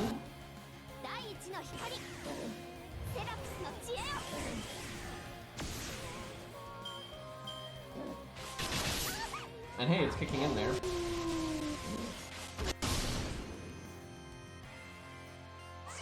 Here, I'll stop taking turns because I feel like the outcome of this turn might affect, because this is the taunt turn. I know maybe I use invulnerability on Mash, but then I get insta-death, right? Like, but maybe I don't. Maybe I just let her die because I'm afraid of that. So we'll just see. Normally I let her die.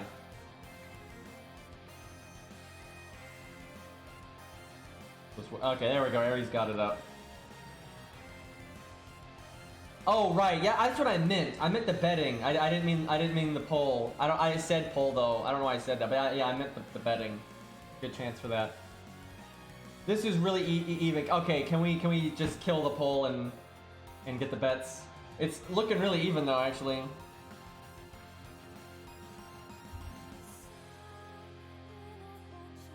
That emote is so good. It's like, but I did what you asked. Yeah, Asclepius though, his NP battery is like a side thing. He's mostly about the, you know, massive anti-debuff. He has debuff clear, debuff resistance, and debuff immunity. Like, that's nuts. And he gives you the game rate and the heal and the guts, and you know that's his whole thing. But he's just a support, where Helena's a damage dealer that happens to have support. Okay, it's kind of, you have to click the new event, because right now the poll is covering up the bets. If you want to bet, chat, you gotta click the new event thing there, I think. Okay. I gotta see. We're gonna need as much value as possible here. Maybe I use Atlas on Helena. Yeah, that's okay. This is a totally fine time for the battery.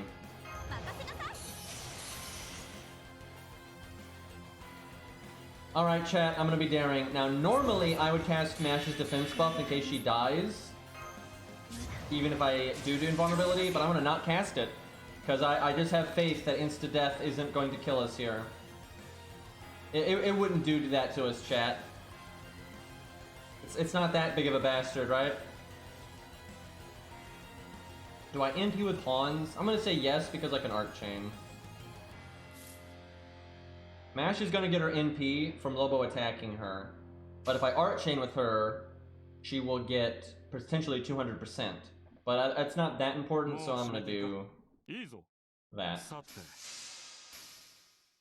Might want to wait for the predictions to close. Well, you know, it's getting tense here. Anyone that, I guess, was wise and waited will get a slight benefit. Because, yeah, if Mash dies here, that's a huge knock to our chances of winning.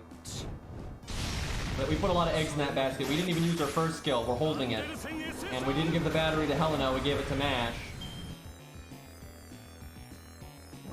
Yeah, I figured most people have voted by now, so... I love how he does it after damage, too, so you gotta wait. Woo, boy! Okay, that was tense. Dude, if that had procced, oh my god, like the value lost there would have been so extreme. So now we want her to basically stop the next NP. Okay, I'm gonna use Helena's first skill after Mash NPs. We're going a little slow, but... I don't really want to Mash NP this turn, though. I like an Arc Chain, I guess. I wanted to do the Brave Chain, though. We had the Pierce Invulnerability. Canis CE put 100k in yes. That's a lot of faith.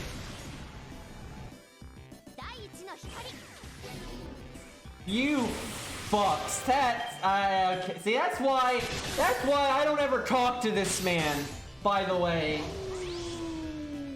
And see, I know he's here now because, you know, he could, there it is. Look at this shit. Look at this. This is why, though. Look, he has 75 gifted subs. That is a lot of money. If I kept saying this, you know, like every day, this man would be broke, right? So, you know, the battle is real here. But thank you for the gifted sub. Anyway, gotta feed the kids, man.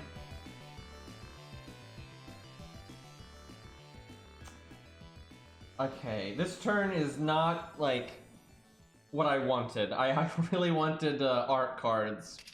So I'm gonna wait again to use her first skill. I think I'm kind of messing this up now. I probably should have just whiffed it because a lot of turns are going by, so the cooldown's not going to be regenerating as much. That probably wasn't the right move. Look at that mash you smash you though. She's got attack up, bust her up, 100% crit chance. Do we go for that? You know what? We're doing it. We got all this NP gain sitting here, but fuck it, we're mash you smash you. Too bad we don't have Hans's crit up right now.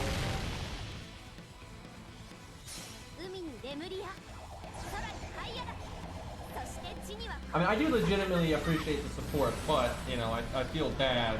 And also, you gotta understand, there's a degree of biasm here because, and I stand by this, I don't like that this became a meme. It's dumb, right? And what's dumb about it is it wasn't, I don't even understand, because it's not like it's contrived, because I legitimately don't understand. Canis has been in the player base's consciousness for a long time, right? Because she was in the story long before she was added. And I got to say Canis all of the time. And you all saw this. I could say Canis C thing and everyone knew what I was talking about. For years, you could say it and it was everyone knew what the fuck you were talking about. And then for some reasons, half of it was a meme and half of it was people being fucking idiots. The second she was a playable unit, you know, people got confused between the two of them. Even though before, no one got confused, right? And like I said, half of it was a meme, but half of it was people actually getting confused. And now and then they added the actual CE, right? So now you can't say either of them. It's stupid. And it was like, well, why don't you just say the actual name? Because the actual name is dumb. And no one even, if I say the actual name, no one knows what that is either. Also, because I've been saying Canis this whole time and I resent having to change, thank you. And Canis is cool, by the way, so. Okay, so now we use her first skill after like whipping it for 3 turns, but what are you gonna do? Oh my god, that means I whiffed Atlas entirely. Oh my god, the 2 turns that it came back sooner, I waited more than 2 turns to use it. So I should not have used Atlas. I should have used Atlas now. I wasn't even thinking about that. We have wasted value. We got Atlas value on the other 2 skills, but, you know, that's not that big of a deal, so. Why am I casting the crit up? He has double defense buff. We aren't gonna do fucking anything this turn. Value, indeed. I mean, we're basically having to do this as a value fight because, you know, we're slow and steady here.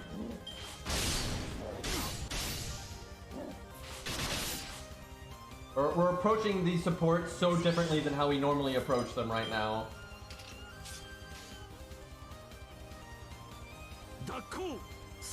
I'm actually going to use the MASH card because I want MASH NP. MASH is going to die eventually to the insta-death though. Like that's going to end up. Like, I have just got... Dude, we haven't broken the first health bar yet. Normally by the time MASH dies, you know, we're normally around and broken the first health bar. So yeah, we need to maybe go around one more NP. Yeah, we're definitely seeing blue press blue, which, again, we've never done that with the setup before.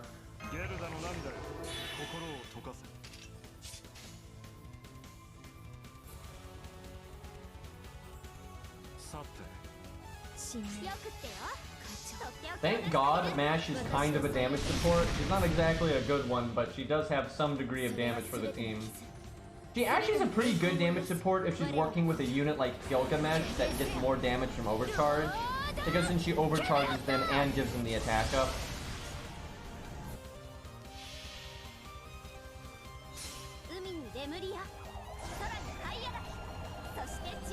Yeah, we've had people won by turn 11. Actually, Lancer Alter was up there. She was around there. She was really fast.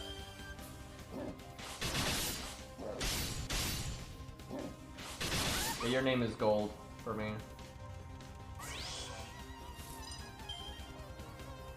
Why is that an emote? I guess that's just because it's the classical, you know, flying saucer, I guess. Oh my. Okay. The NP turn. I don't have invulnerability. But I could use the Mystic Code one. I could use her first skill, and then Han's NP and hope he lands the defense buff, and she could probably just face tank it. That's safe. It's really risky to use invulnerability and then get insta-kill. Like, that is super shit if that happens.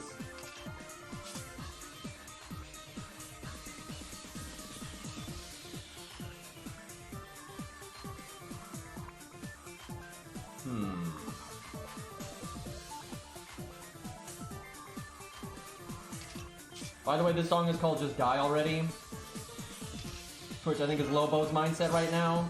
We're going in, chat. We're going for the max value. We have faith.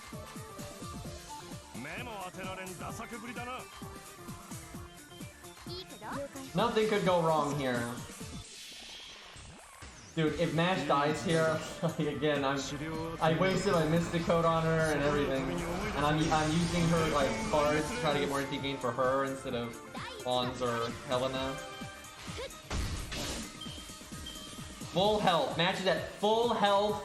Loads of defense up. Damage cut. Got her NP. Is invulnerable. Oh my god, that is, dude, that is so scary. Thankfully, if she dies on the next one, like, we've made up for how bad our DPS is. We've made up with that for just living way longer. However, that is kind of a credit to Helena. Normally, Hans and Mash here aren't. The only way you'd live this long is if you were doing no damage at all and you're just going so hard when you see blue, press blue. But Helena, with the extra, you know, battery, let Hans kind of stabilize at the beginning. Normally, if we don't use Hans' second skill on turn 1, there's a chance that Hans dies. But that wasn't really a thing because we got our NPs faster and everything. So she's been a part of what's allowed us to stabilize like this, which is nice. And she's doing some damage while she's at it. Certainly not good damage, though. Like, dear God. I think I hold Mash's NP for a second here. Because I don't want to hold her first skill because I'm wasting the cooldown. If possible, I would like to hold it until we break this first health bar. And use it for the attack up to the next NP. But, crit, crit, crit, crit, crit, crit, crit. Yes! Because we're going to be here for a spell, even if we do crit there. Please give me the defense removal command code. It did not do that. Don't worry, boys. It's Mash time. Let's fucking go. Buster Chain, Pierce and Vulnerability. We got the crits. Easy. Didn't even need the other Buster card. See, Mash was a Buster meme even before VR Mash.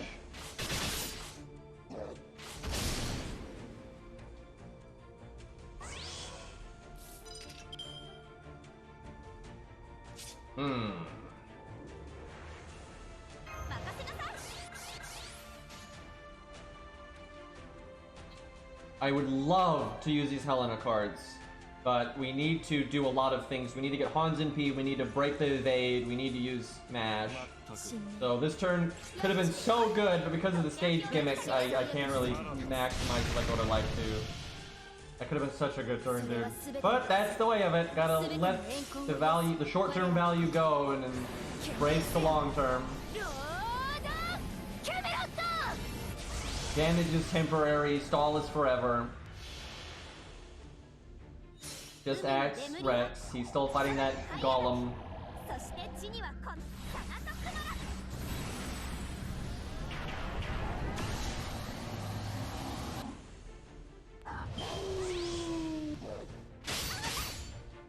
We do really need Hans' NP though. Hans took more damage there than I would have liked. I might have to give him the invulnerability. I really don't want to do that though because we're going to need it for the next NP. Although I feel like the next NP we're going to get insta-killed, so we might just want to take the value here while we got it.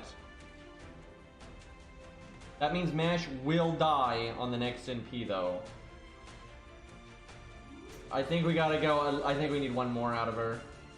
So we still have damage cut, defense up, so Hans isn't that likely to die. Got crit down on the boss. I can remove the attack up.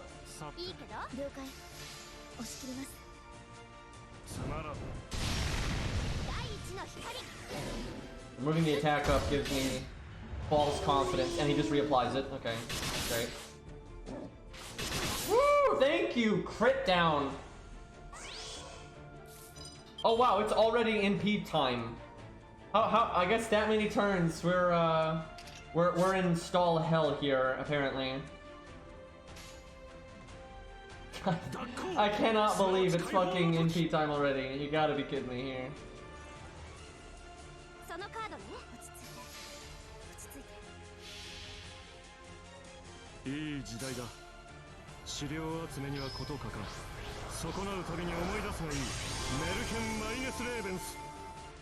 So, I've seen that person from Moobot several times, but they're a complete lurker, and they're just, in the shadows. Yeah, it's pretty funny. That's like that's my favorite thing about Sanson, is you get a peek at the lurkers, and then like sometimes Aerie is lurking and gets Sansoned, right? Dude, I remember that. I'll never forget that, because you know, I hadn't seen Aerie in a little while. You know, she'd been busy with stuff, and I was total random whatever stream, and I'd been streaming for a while, right? I'd been streaming for like 2 hours or something, and then I just see Aerie get Sansoned. It's like, wait a minute, that was fucking amazing. Who gets the Hans third skill? How many, chat, how long can MASH play Russian roulette?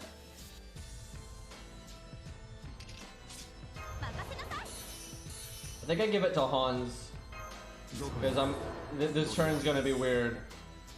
Okay, I'm actually casting this turn, because I do feel like there's a, you know, we're getting to the point where, you know, MASH can't live forever. Wait, no, I didn't need to give that to Hans. What am I thinking? He even had the NP game on that card. There ain't nothing wrong with lurking, man.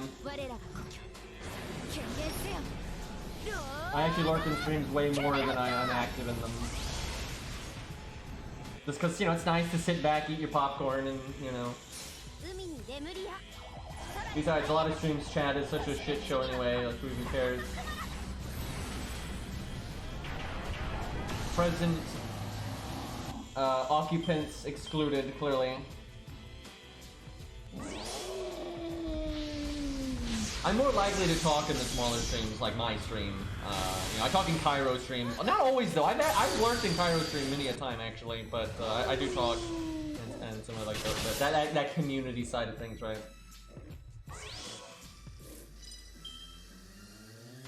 It just depends though. You know, I've been in some other streams where sometimes there's something interesting to talk about or whatever, or funny or what have you. Okay, we have. We have crits, but this is not the time for them. MASH is still alive. By the way, does anyone else feel like the reason we're going to win this is because of MASH not getting insta-death this entire time? Because especially if she had died on the first, NP, I really do think we would have lost. The second one, we might have enough value to still make that work. It'd be close. But now that she's lived through the third one, I think we got it. Actually, hell, was that the fourth one? I think that was the third one. Okay, we can get rid of the attack up again. That's nice. We have a little bit of defense up right now. But yeah, MASH is definitely carrying right now. And that's kind of luck, though. Yes, MASH is a good unit, but she easily could have died by now. Like, very much so. It's bound to happen. I'm sure she will get insta-death before we kill Lobo. And we haven't won yet. We still have 300k to go. We're not even halfway done, for God's sakes. We're almost halfway done. Thankfully, though, we got, you know, several turns before the next RNG check.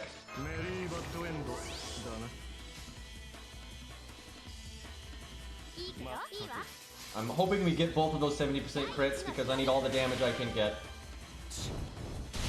Get one. Hey, Hey, there we go, and it got us more NP gain too. Oh yeah, Atlas is probably back by now. I kind of forgot about that.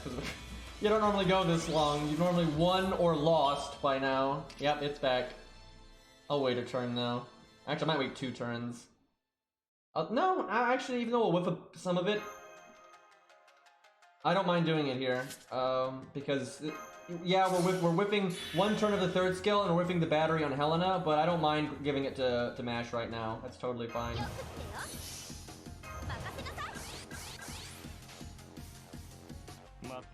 Because then I get the attack up and Hans's gonna be next turn, so Beastly knows. Dude, I love this song. I remember when I heard this as like a teenager, I was like, man, that's some good shit. Playing Castle Crashers. That was so long ago, man. I tell you, Castle Crashers is a great example of why sprite work can be so worth it. That game is timeless. I mean, it still sells well today. You know, no one will even notice that its graphics are from a billion years ago. You would literally never notice. And that game is just nice, casual fun. And actually, it can be uncasual fun if you want to play the insane mode. That insane mode is legitimately hard, unless you cheese it, but that's every game. And if you play with a friend that's never played it before, you know, the humor is just, it is great to just see, you know, all the jokes and stuff again. That game really is timeless. It's some nice beat 'em up fun. And if you want to do some hardcore stuff, that actually is there, which was kind of surprising. And then all these wacky characters and, you know, good humor, and the graphics are completely timeless. I mean, the graphics are completely timeless. You would never guess that game is, you know, as old as dirt.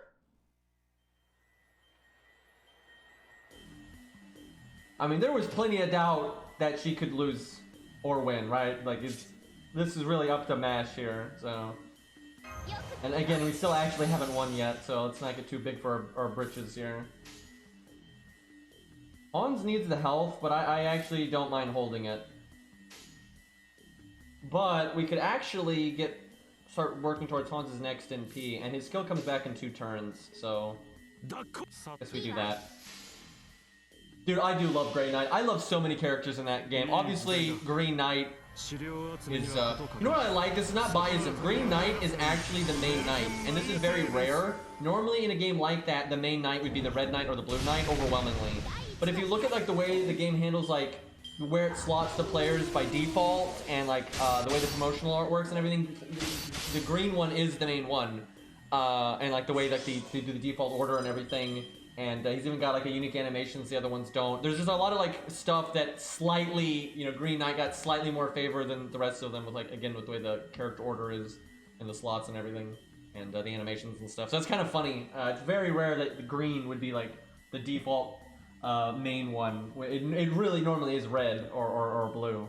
But yeah, the Green Knight's awesome, but there's other Green Knights in that game. Most of the characters don't actually have official names other than the main characters, and they said they did that on purpose. They like the player base having like nicknames for them.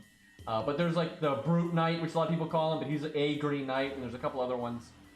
But yeah, I love the Grey Knight so much, because he's like the mass-produced nameless knight, right? It's awesome. And then you got the barbarians and everything. Fucking love that game. I need to play that again. I have played a chunk of Battle Block Theater. I didn't beat it, but I played a bit of it, and I found it pretty fun. You know, I'm not normally as into platformers and stuff, but I enjoyed it. And it was hilarious, obviously. The humor was great. I'd be down for playing that again at some point, because it has like co-op stuff, and it's pretty fun. And not only did I not beat it, but I only played it one time and so many years ago that I would not remember a single puzzle in that entire game.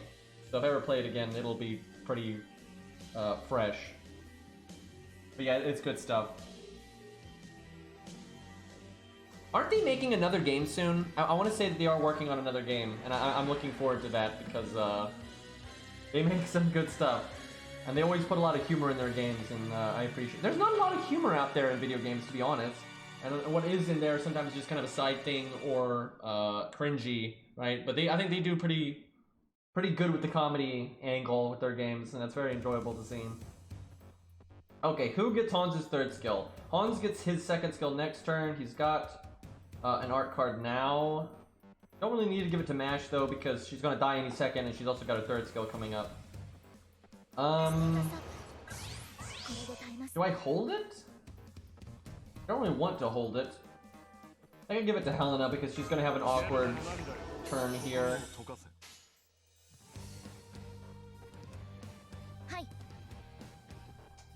Could use that Piercing Vulnerability, but the boss has defense up, so probably not the best time to go for damage. Oh my god, that's the one thing I remember about Battle Block Theater, is I remember the secret theme. And I've actually looked for times to use that in a video, and I've almost had times where it works.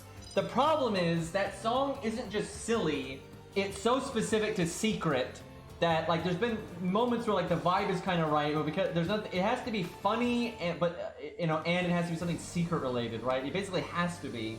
So, yeah, I've never actually had a time to use that. That song is hilarious. Oh, fuck. We actually don't have invulnerability on this one. How did I mess that up? I guess I should have used Atlas on Mash. Well, Mash is finally going to go down because she can face tank. We face tanked with her before, but there's no way. We have so little of our defense up going on. She's donezo. It's over, chat. Mash down. Definitely should have used Atlas on her because she could have potentially kept going. Let's see. Do we take... I guess we get one last Mash crit in here just for the damage because Helena does not need the NP gain, so might as well get a bit of damage. The carry is dead indeed. This is actually a Mash setup.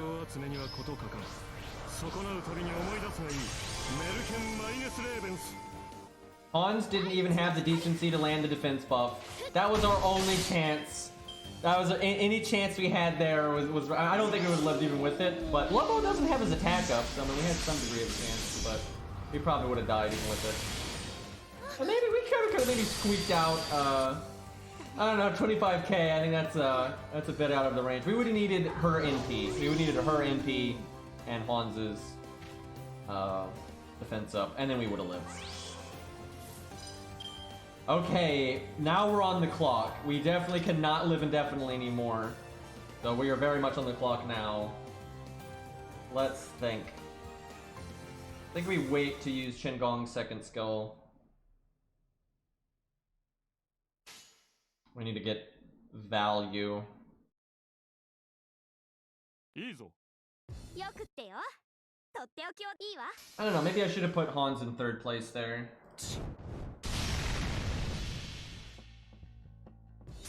I mean, we still have a variety of supports, but none of them are going to hold the line like Mash did there, not even close. And we're going to start, normal card damage is going to be threatening now, because before we basically were not threatened by Lobo's normal card damage, which is impressive because Lobo actually has a lot of normal card damage, and nobody's counterclassing. But yeah, now people are going to start dying. And of course he starts attacking Helena immediately. That's what I would have done too, probably. Either that or Hans. Okay, you definitely want to cast this.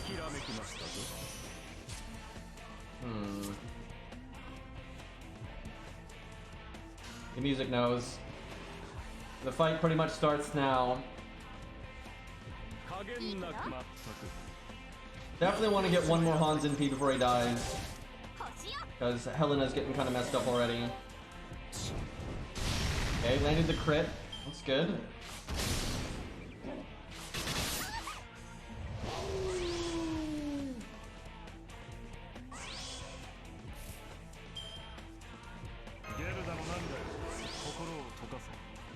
Really, no other time we're gonna get value out of our Buster card, so might as well use it here. I should do the art chain. I really should do the art chain.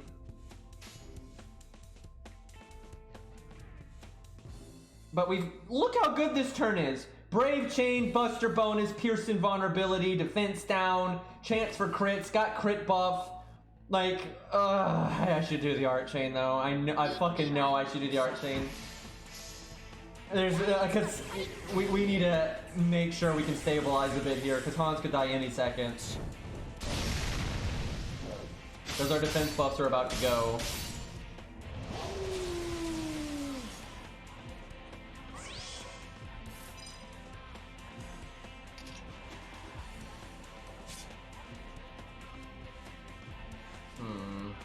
Do I NP even though he's got the defense buff? I'm going to, and I'm mainly doing it because I'm going to overcharge the defense, the crit down. I very much fear the crits.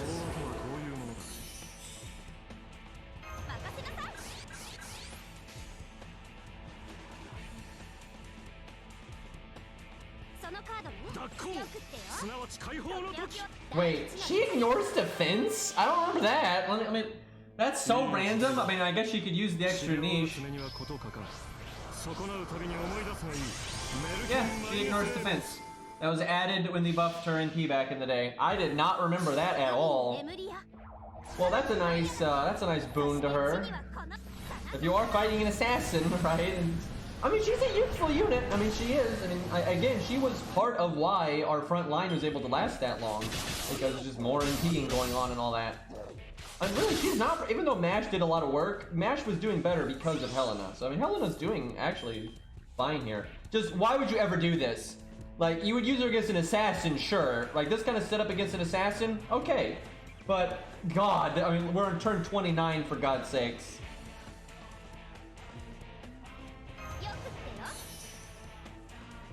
I think we wait to use her second skill, even though the stars would be nice.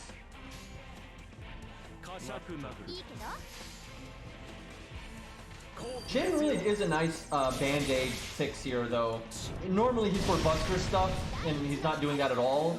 But, you know, nice short-term defense up damage cut to help deal with the normal attacks until, you know, Hans is more ready, and until the MP comes up, and then he has taunt to deal with the MP. Would not be half as helpful, though, if this was an AoE boss. At that point, you would need to be using some kind of buster team. Because, yeah, if it was AoE, then literally everyone is dead this turn. I guess we could save one person with invulnerability. Also, crit down, though. I'll take that crit down.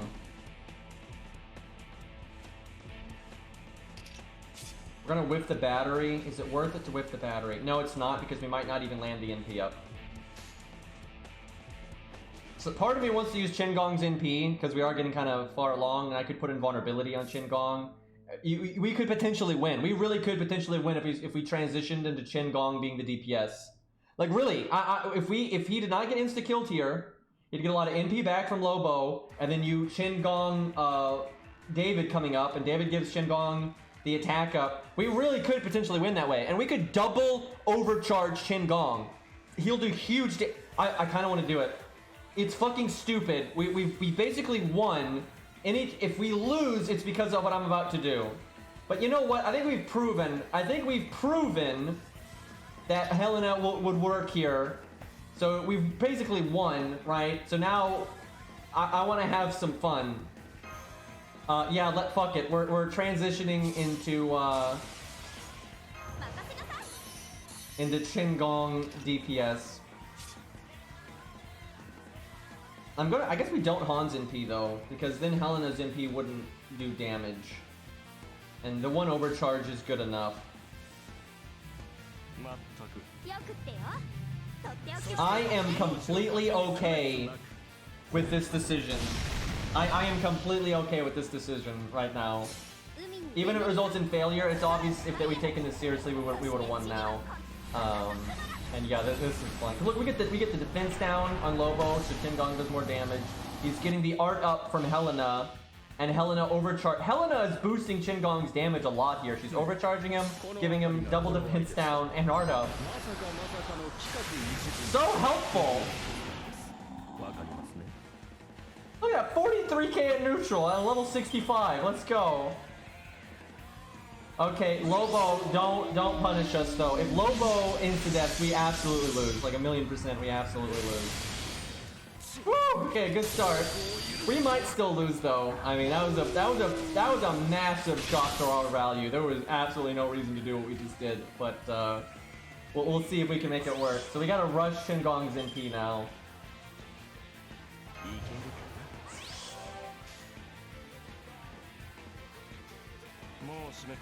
Okay, we got an art chain, and we got a lot of refund thanks to Helena's art up there. Oh yeah, no. If you voted that Helena would win, you won. You win the vote. We clearly won there. And I actually said the way I worded it. I don't know how the mod worded it. I don't know why I'm calling Ari the mod, but that's your new title, the mod, right? It's like a boss title. Like, you know, it pops up on the screen. You know, it's like the mod. Anyway. And I worded it, it was like, are we going to beat this stage? Which, if, you know, we're going to beat this stage, I think. And if I throw at the end here because of this, I don't think that counts.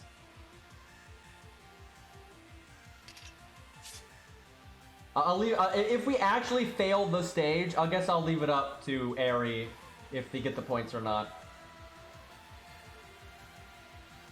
It was worded, will this attempt be a win? Yeah, so, well, I didn't even think about that. I was fucking with the vote. I totally forgot about that. Okay, let's see here. I think we'll be alright, though. Now, you might think just yeet David, but there's no... We don't want to yeet David yet. That's a waste. We'll wait, and because we're probably not going to NP another time. We'll wait for the finale, if you will. Probably no reason to like lower our health pool and all that dramatically. Like, you know, get value while we got it here. Although NPing here would be nice because you got the defense down still. But I want David to overcharge Qingong. Like Helena before him, right? You overcharge him so he does more damage with your corpse, right? And before David is actually the one that wins here.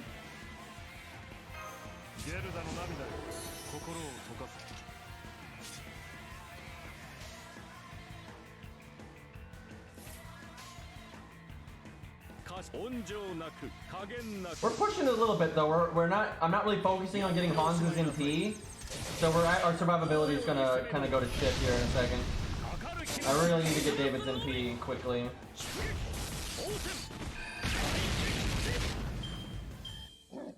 I need him to attack David, because David's gonna die anyway, so anytime he attacks David, he's basically wasting his time. And David's got more survivability because of the heal, his self-heal and all that.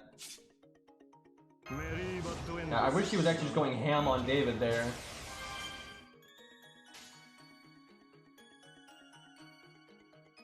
We're a wee bit worried here. Okay, we pretty much win next turn though, as long as Qingong doesn't die. Thankfully, he's got another turn of damage cut and defense up. And Lobo doesn't have attack up or crit ring. Yeah, we definitely win right here if Qingong doesn't die. Nice damage, nerd. Okay. You know, shame we actually wasted charisma. David might win. David actually gets to live if he kills, and he has the buster up from Qingong, so we're giving him an opportunity to survive here. I'm ready to zeet the app too. I don't want to fuck that up. I'm actually going to take this out of my phone arm, and I'm going to hold it with both hands. It makes it easier for me to cancel the app if I do it that way. The phone arm kind of gets in the way sometimes.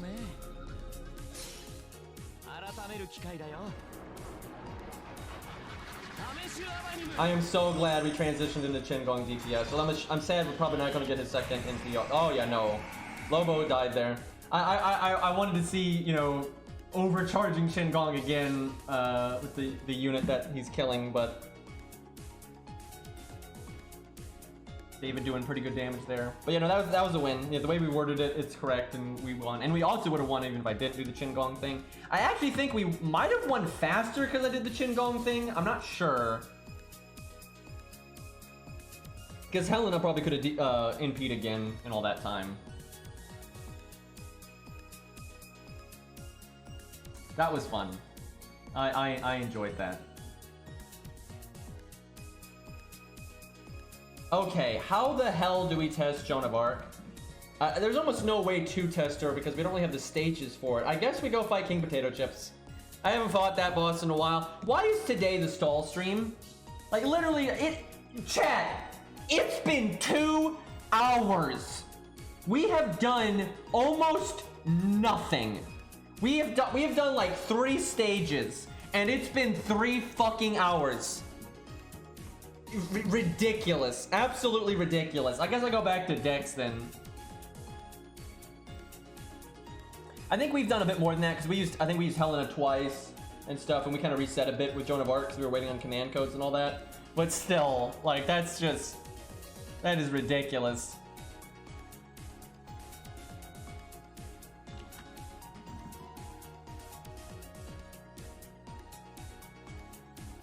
Always so hard to get flow to go away. The main thing that's slowing me down right now.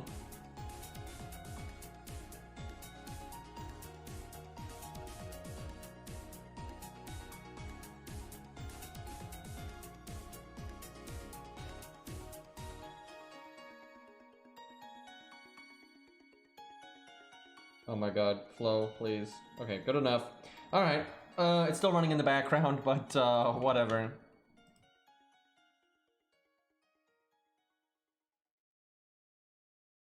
Dex actually detecting my phone like a normal app.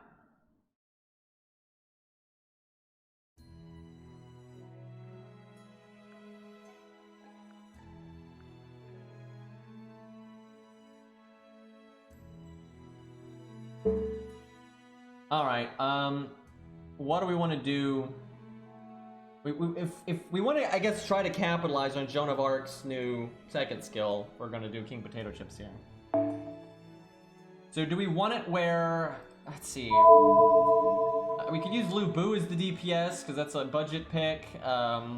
We could make it so Joan of Arc's the only rare thing. I've got my own Joan of Arc if we want to use that, but we could use, I think it'd be more fun to use the support slot for Joan of Arc. That way I don't have access to, like, you know, anything fancy. That's kind of the point, I think.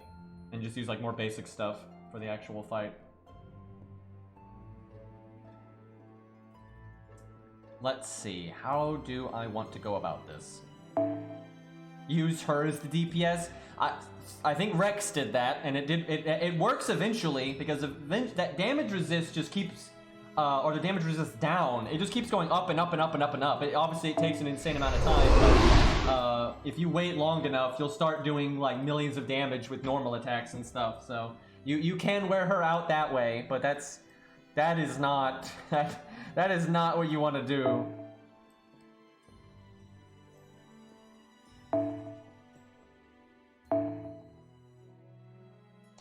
What's the warning here?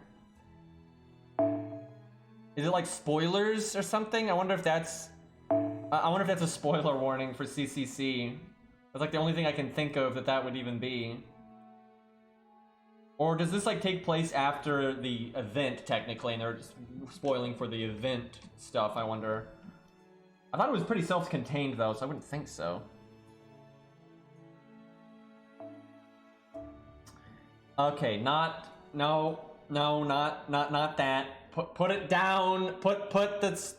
So this is a time that that Prism Cosmos would probably be good, right? Prism Cosmos would be good. Art up is still fine though. NP gain up is still fine, but Prism Cosmos makes sense here, so you can focus on whatever the hell you want.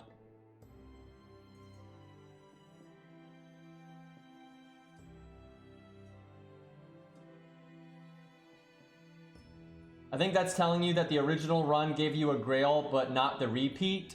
That makes sense. They probably were doing that in case people wanted to save the stage. Well, then you have to ask, why didn't they just allow the stage to be repeatable anyway? God.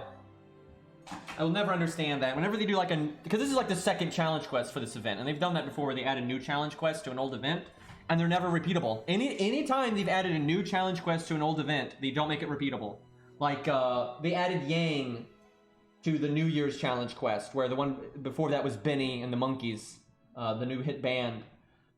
And Benny and the Monkeys was still there. It was still a challenge quest and it was still repeatable, but then the Yang one wasn't, just because. It's silly, man.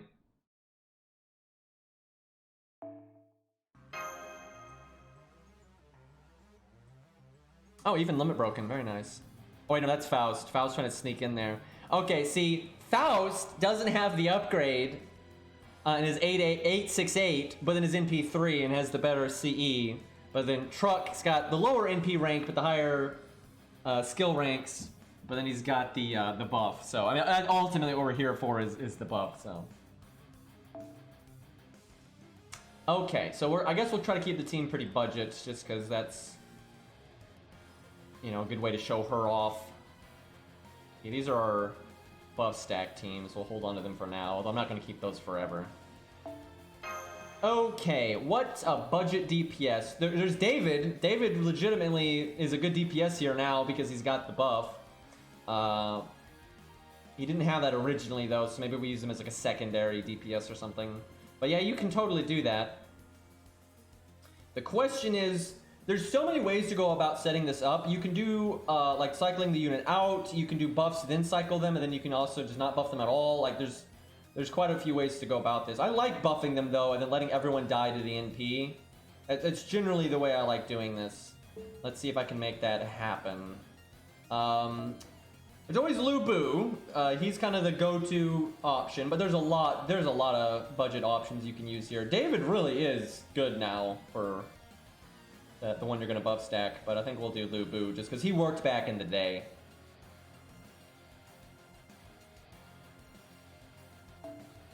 Trying to think, unless there's something fun. If only there was a new 3-star single target berserker, but they haven't added a new 3-star in so long. There's really nothing that's applicable that you could really use.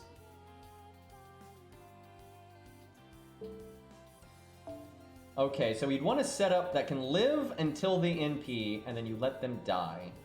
Mori's not new though, like not at all. He's been in the game for a long time now. Also, Mori is just strictly worse than Lu Bu here for this kind of thing. Like, he could work too. You absolutely could use Mori to kill her. Like, the difference in their NP damage isn't that big. So, you could do it. But there's just no reason to. And if you get lucky and you get crits on the turn Mori shows up, then I guess Mori could actually do better than Lu Bu, but that's just an unnecessary shot in the arm for randomness. And if you're going to have randomness, you want it at the beginning. You don't want it after you had to stall for 15 turns or whatever, right? Like, that's like, totally backwards. I guess Shakespeare makes sense.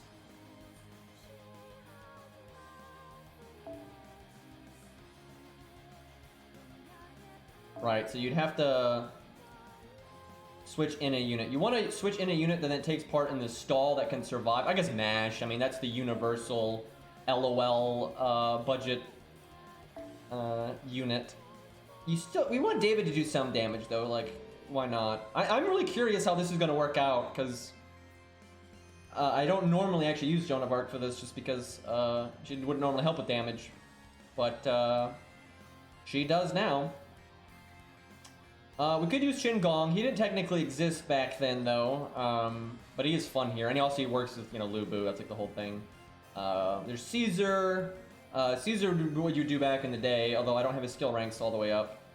Hans is fine if you do the NP really quick, and you land the attack buff. That was actually a really good way to do it back in the day. Kind of unnecessary. We'll do Qin Gong just because Hans works, but he's more shaky. Qin Gong is just more reliable, and it's like the benefit for him being new and fancy, so.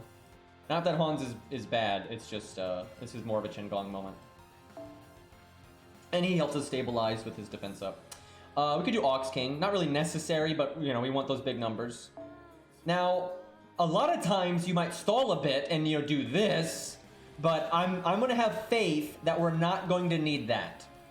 And we're going to grab the battery from Shakespeare and the battery from Qin Gong, and we're going to get our NP very quickly, and we're going to do enough damage with the new buff from Joan of Arc, and it's all going to be fine, right? Hopefully I'm not wrong here. I think it'll be all right. I think because we got David too.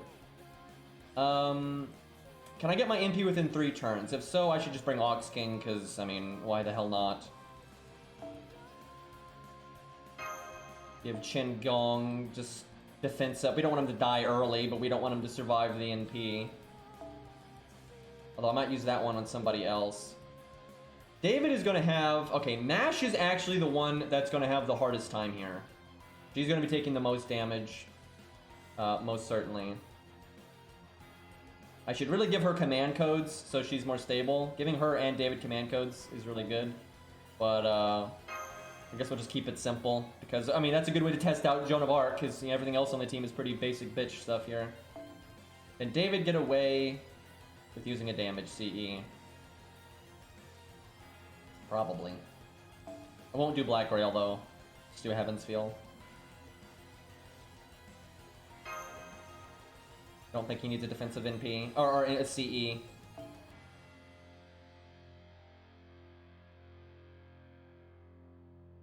I'm sure I've got another 15% one, but I'm lazy. Wait, no, that gives attack stat. Rightfully so, but we should go. And I don't want to go with this because then he might live too long. Although like I said, I could have him taunt himself. If he taunts himself, there's not really a chance of him living that long. But we'll just do defense up. Keep it simple. Good lord, surely I've got... Hold on, let's... No, I'm doing this wrong. Do that. I'd imagine I have multiple of that thing limit broken, actually. I mean, I've been playing the game for so long. Unless I've been burning them. Okay, there we go.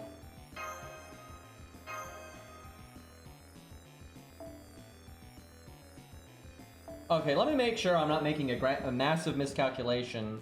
Mash is going to survive the NP. Yeah, I'm going to let the other two die, so that brings in those final 2 units. And then Lubu is still in the back. Yeah, no, we got it. We're not fucking stuff. I think we... Everything is as it should be. I think I'm ready. I hope this works. It should. I think this team will work. I'm gonna be right back. I'm gonna slap a sandwich together real quick because I am very hungry. Imagine Hans being like the focus of, you know, this event. Side story, and then he didn't get an animation update back then. They gave it to him later. At least his animation update was good!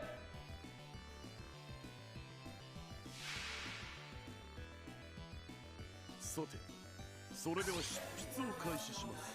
残り2人、頑張ってください。Update drop. I didn't even watch the main line update. I wanted to see Pyro see the animation update, so I got to see Hans' animation first. Right as the update landed, Pyro was green. Instantly jumped in and showed it off, so I got to watch Pyro off. That was it. Update is soft. Like it is in a cute that's down.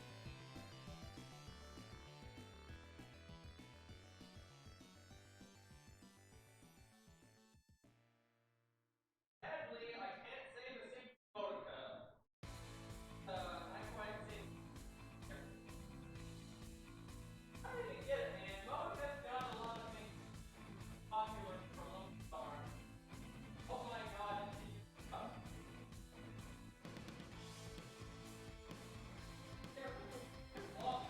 give her a heal. Let's walk and give her a heal.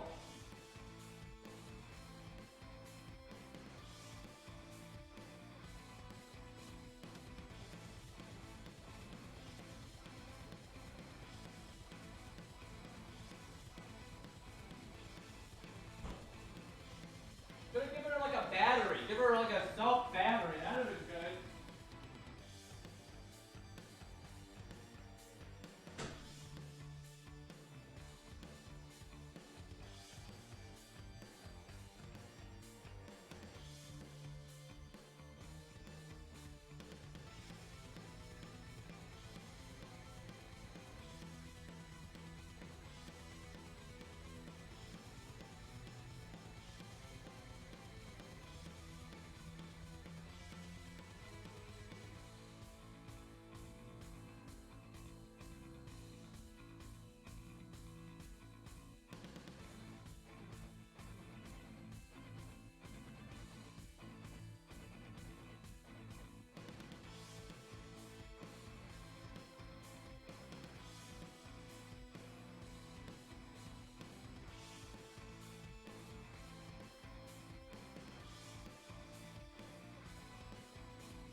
Okay, I'm back.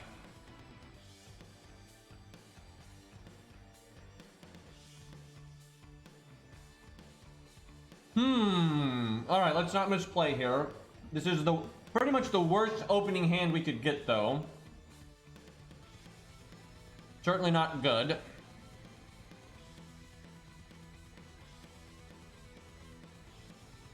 I can't really cast Lubu's defense buff. I can taunt, though, Shakespeare.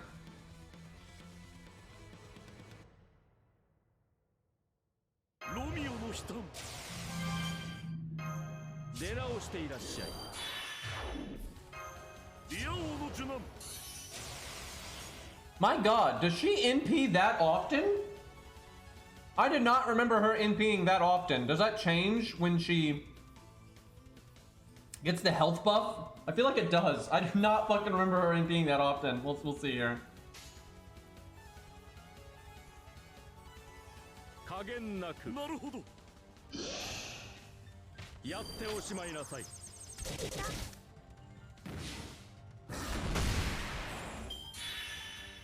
Nope, doesn't change. Because I just forgot that. I really did not. I guess that's why David is good. That makes sense. That's why I did double David. Because that's a lot of anti-AoE NP right there. Okay, here we go.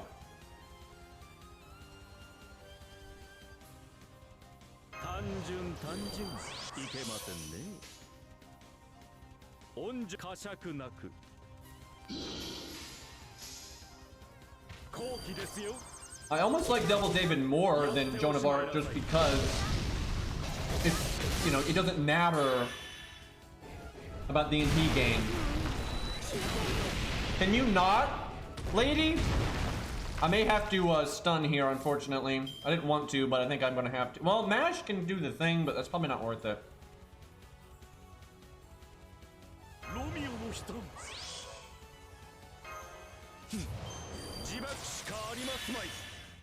I get, I'm trying to think. Do I give them the defense down? I don't want them to have defense down though, but I'm probably gonna stun, so it won't matter. So I guess I NP buff anyway. Do not cast Lubu's second skill though, because when you come back, like David might not be able to cast his charisma on him and stuff like that.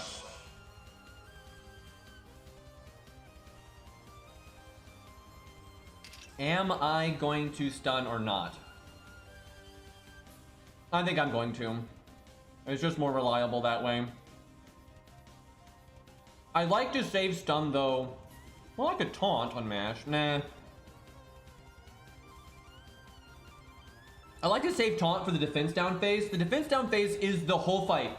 It's the whole fucking fight. If you can't weather the defense down phase, it's very easy to die there. But once you get through it, it's no big deal. Okay, I guess I just cast this.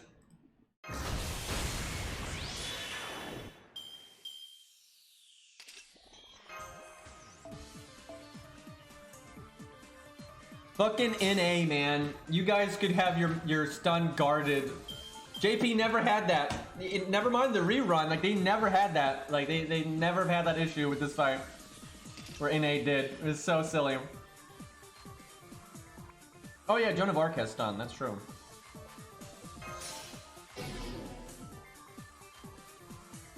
That's probably what got them to finally fix it, though. Was the final nail in the coffin there. You know what? I think I actually am gonna taunt here. That's just a lot of free NP gain right here.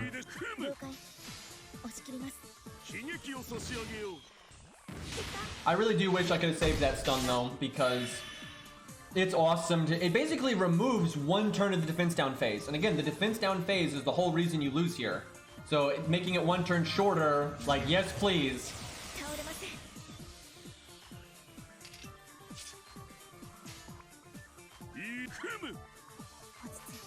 But I did cast it earlier than normal, which means it comes off cooldown a little bit earlier than normal, so that's at least a silver lining.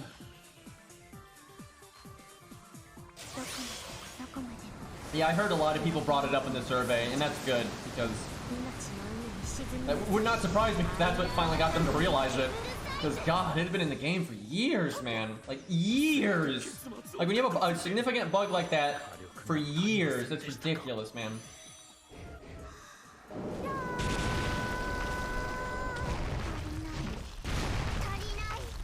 Genshin definitely does a better job with surveys. These surveys so much more often than FGO does. And they always ask for general feedback and then event-specific feedback, and they make the question, the multiple option part of it always tailored to like the event, and then at the end they just ask you to give them any feedback you want. And they do it often. It's really nice. Okay, it's not the defense down phase, although she might cast it this turn, so maybe I do stun her. Let me think. I don't want to blow it. We're gonna Art Chain, definitely.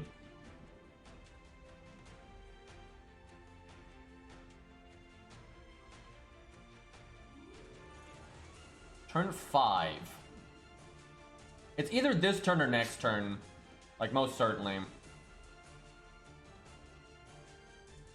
I could just mash NP and mash first skill, and that should weather any nonsense that's going to happen. A little wasteful, but... And we have so much time to build David NP. Fucking Gilgamesh command code. Let's fucking go. Hey Zal, what's up? I literally don't know what the point of that is here in this fight at all. Any damage you do, it will never matter because of the way her gimmick works, but why not? The ideal would definitely be NP gain. You'd want the Merlin 1-on-1 art card, you want the NP gain rate on another art card, and then I don't know, heal on the, or heal boost on the other one, I guess. Nope, that was not the defense down part of the fight. Weird. That's certainly soon though.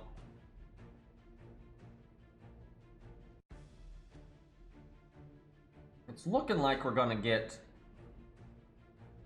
If I think we're gonna get Joan of Arc's NP in time, I should use David's second skill, but let's not be risky. There's no reason to be risky here.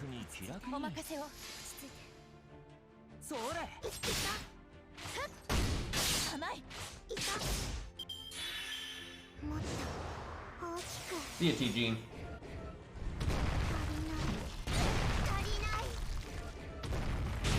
Ouch.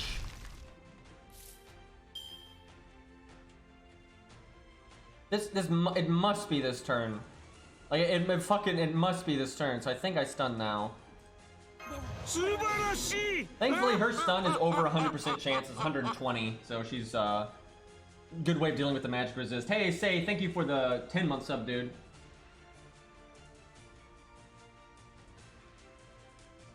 Have fun, man. Let's see. What do I do this turn?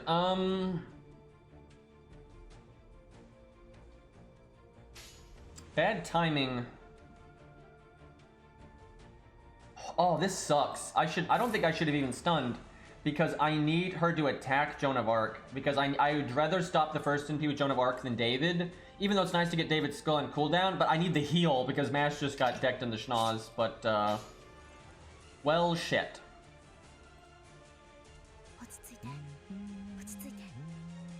I'll only get 1 NP from that. There's no point. That's waste of the heal. That was a very bad start right there.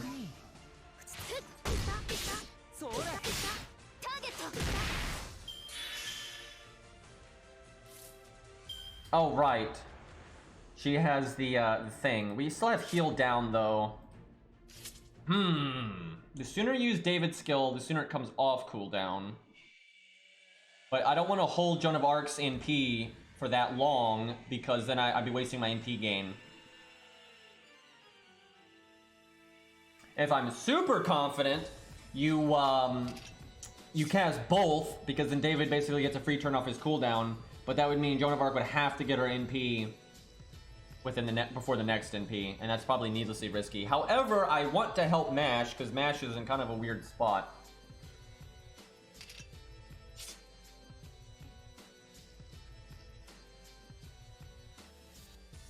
I think we don't do it. I don't have faith. This is where giving Mash the heal command code could really add up.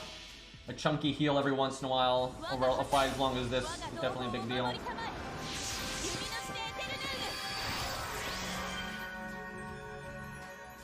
If you crit somebody, you get more MP gain, yes. Like, if you crit with an art card, you'll get more MP gain. Or that's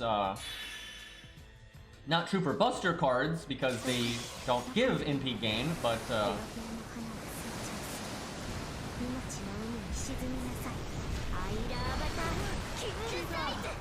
oh right, she has a high hit count. I should have absolutely used David's skill there. There was no, I totally forgot about that. There was no reason not to use David's skill there, because it's just a free evade. It would have just been a free evade. And Nash could really use an evade right now, because she's, you know, still kind of on the edge. And next turn she stabilizes, because we'll get the defense up and probably NP and everything. But yeah, I definitely messed that one up. Look, I haven't done this fight in forever, so some of the little things I'm not remembering. Oh look, we have Joan of Arc's NP. I guess I just use it again. Oh, there it is. Yep, that would have been a really good turn to have had the evade from David.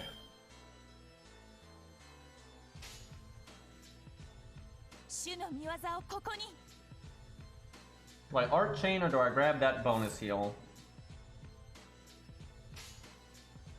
So now, I'm going to use Joan of Arc's NP just for the heal, because David will get the next NP now, so might as well.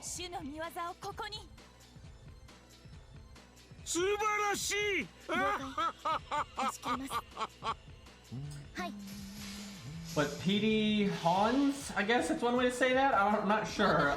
Thank you for the 2-month buff. Joan of Arc's buff's good? It is good. She was already very good. And it doesn't...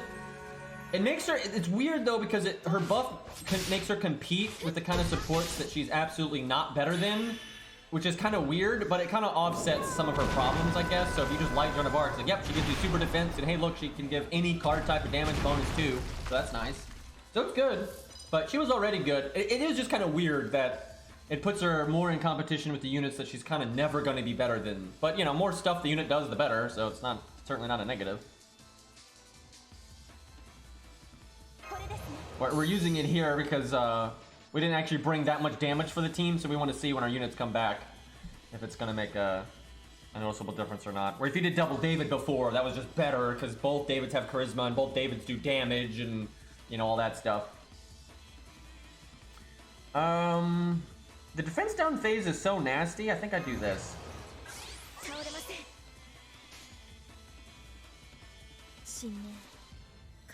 Do I taunt? It's a little ballsy, because, again, it's the defense down phase. But we're casting Mash's NP.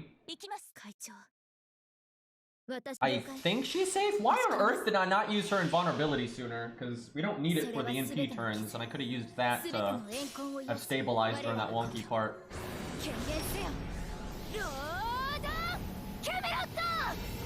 Her solo speed got nerfed, oh please.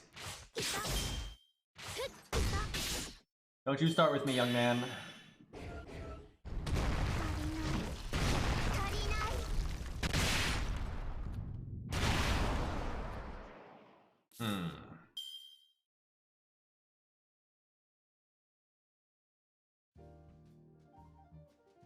Yeah, this is the music you expect for this fight.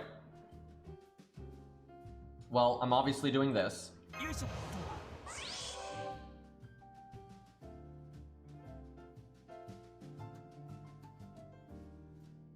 I could use Mash's second skill to hold on to the evade longer and NP again. That's a really unnecessary amount of defense up. If anything, I want to wait to use her NP.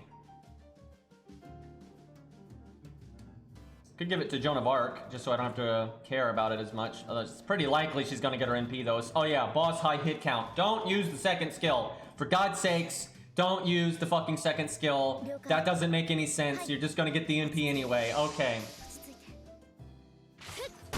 We're looking fine though. We're almost through the defense down phase. We just got a little bit longer. And once that's over, the fight's easy.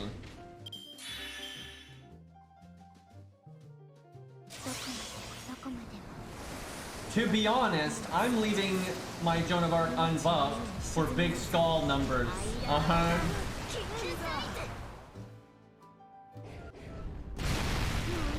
Oh my god, I should have cast the NP again. That did way more damage than I was thinking. Thankfully, we have our stun, we have our invulnerability, we have the NP, and I swear we're almost through the defense down phase. That was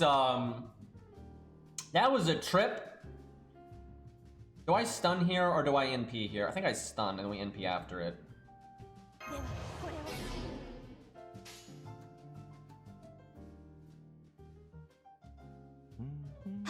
You just had to double hit mash and you had the Buster card and all that nonsense. That's me underestimating the mechanics here, I bet.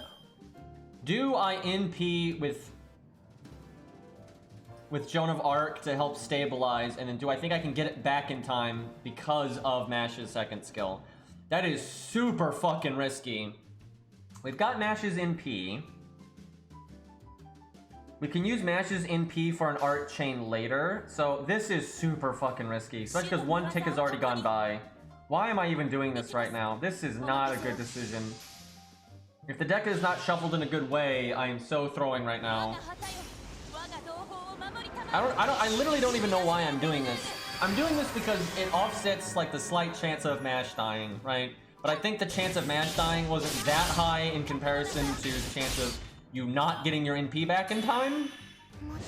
So please hit, oh, I shouldn't have done it. I should not have done it. The defense down was gone. Should not have fucking done that. I could have just done Mash's NP and that'd have been fine. Thankfully, we can art chain here. Imagine if we couldn't do that. Oh my god, this is the NP gain down phase, you're right. Oh, I've made a bad decision. I literally forgot that was the next thing. I haven't done this fight in a while. What do you want from me? Please crit. Thank god. I'm not sure that's enough though. If she attacks Joan of Arc, we're fine. If she doesn't, we lost because I'm an idiot. Wait, no, I don't think I cast the battery yet.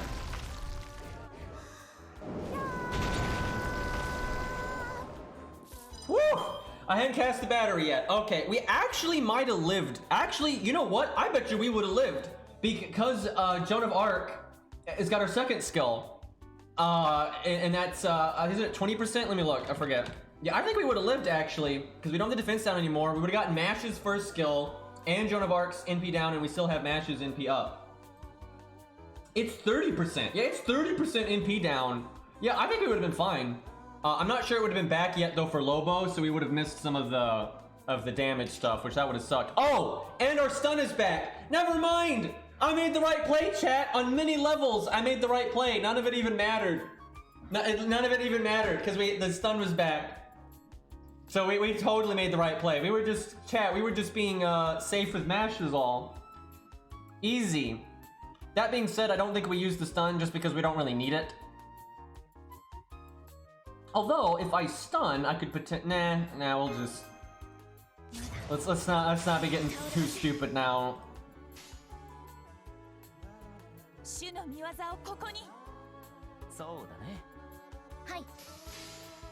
I fucking love this song. I need the lyrical version of this song, because the lyrical version of this song is really funny. Because, you know, they sing it just like you kind of expect the lyrics for songs just to go. But what they're saying is all about everyone lying to everybody, so it's kind of great.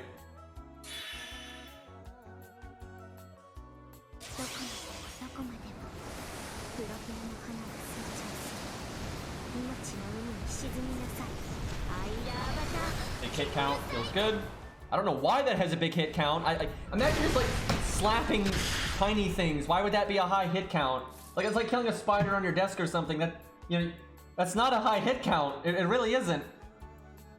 Only if you're whiffing. But that's a different thing. I could stun, but I think if we just use Mash's defense up, Mash is fine. I don't think it's a problem.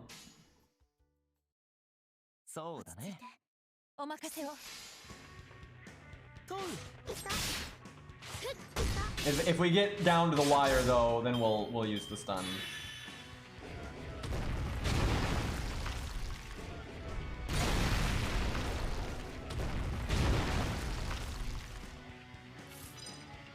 Okay, David's thing is back. So I can use Joan of Arc stuff pretty silly-like. So I guess we stun. Because then Joan of Arc can stun. Although we might not need it, but we'll see. Yeah, this is looking good now. We had some rough luck at the start, but I think we got it. Having a heal command code on MASH would have really helped. We would have used it several times by now, and that we'd be out of like the shaky space. I guess we just go for the stun. She guarded it. The odds of that are not very good because our stun chance is 120%. That's kind of shit.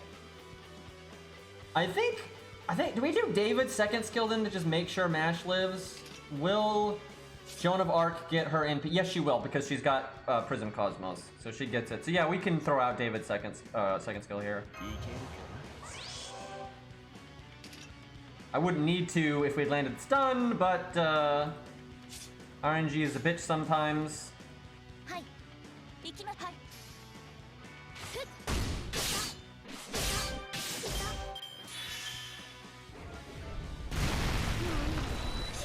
Woo, Buster crit!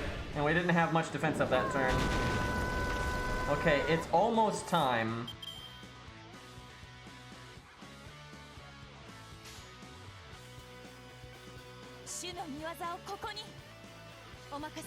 We actually really want Mash's NP. We should get it though from the hit count of the boss.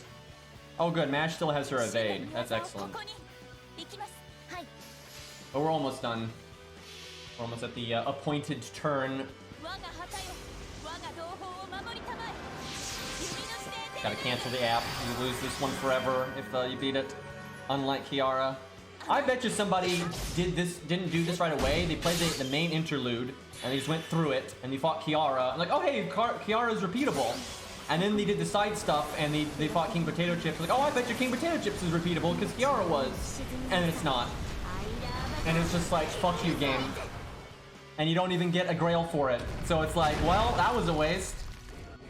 I think it's next turn. I'm really glad we have Mash's NP. Really helps in this last turn here. Although I think if Mash died and Lubu came in, I think the timing would be fine. I like how... Am I the only one that feels like she hasn't been attacking David ever? Like, ever. Like he has barely been touched.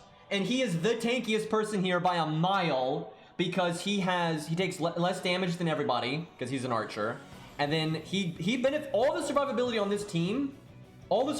this team affects David just like everyone else, right? Mash's first skill affects Mash just as much as David. Her NP affects herself just as much as David. You know, the heal from Joan of Arc affects David just as much as herself. The defense up, everything. But then David has one skill that only affects him, and it's another defense up and a heal, and he's never even needed it. He's literally never even needed it. She's attacked David twice this whole run. That is bullshit. That is bullshit. Right? Like, it's been 21 turns. That is such nonsense. David played the game, apparently. But yeah, no wonder Mash is on death's door here, because David isn't tanking any for the team. Feels bad. Alright, well, we Mash NP here. Which is nice, because it results in a art chain for Joan of Arc. However, I don't think we're ever going to use Joan of Arc's NP again, because we should win here. And if we don't win here, we completely messed up the team comp, and that's that.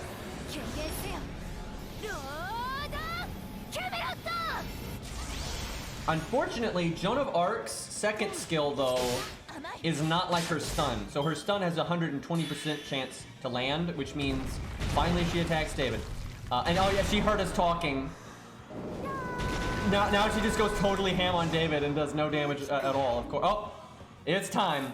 So anyway, Joan of Arc's third skill is very likely to land because it's got 120%, so that's 20% towards the magic resist and goddess essence and all that. Her second skill's not like that, and the second skill is where you get that the new big fancy defense stuff, defense down stuff. So if that gets guarded, this whole point, we're throwing everything out the window. So, you know what I could have done? I forgot. I hope this doesn't make us lose. I should not have used Mash's NP. Because we could use it for Lubu to do more damage. It's another 30% attack buff.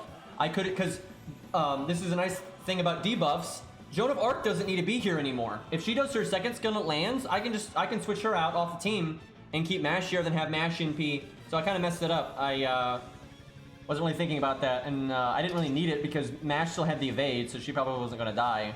So that's a 30% attack buff for missing for David and Lu Bu. Thankfully, Joan of Arc coming in clutch and not throwing her buffs away. That still sucks though, just because again we could have had those debuffs and Mash's attack up. So that's kind of sad. I'm a little worried now. I'm not gonna lie.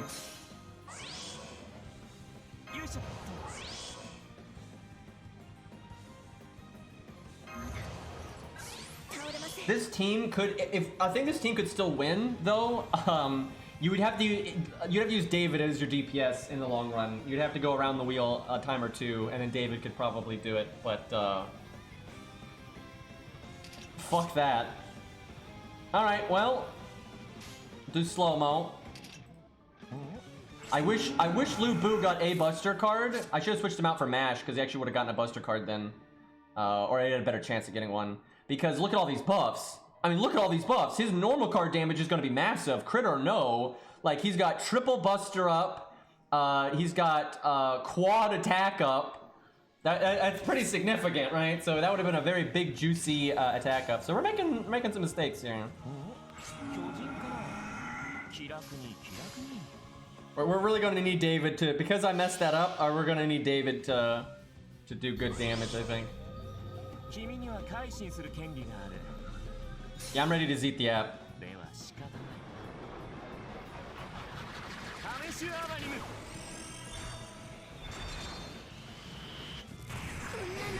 What the fuck?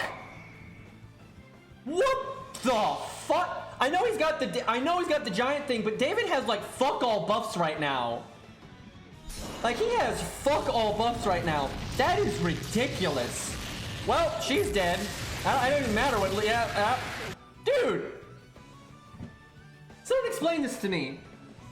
They just did the same thing. Okay, just hold on. Everyone's like, oh, anti-giant. No. Yes, he has the anti-giant, but he's not counterclassing. He's doing pure neutral damage. Where Lu Bu is counterclassing. Now, Berserkers don't fully counterclass. They don't get the full 2.0 bonus. They get 1.5. But, you know, they've got, you know, a madness enhancement and all that nonsense. So, you know, it's pretty close to proper counterclassing, right? So David is not counterclassing. You might say, okay, yeah, David's not counterclassing, but his anti-giant skill makes up for that. But then Lu Bu has way more buffs.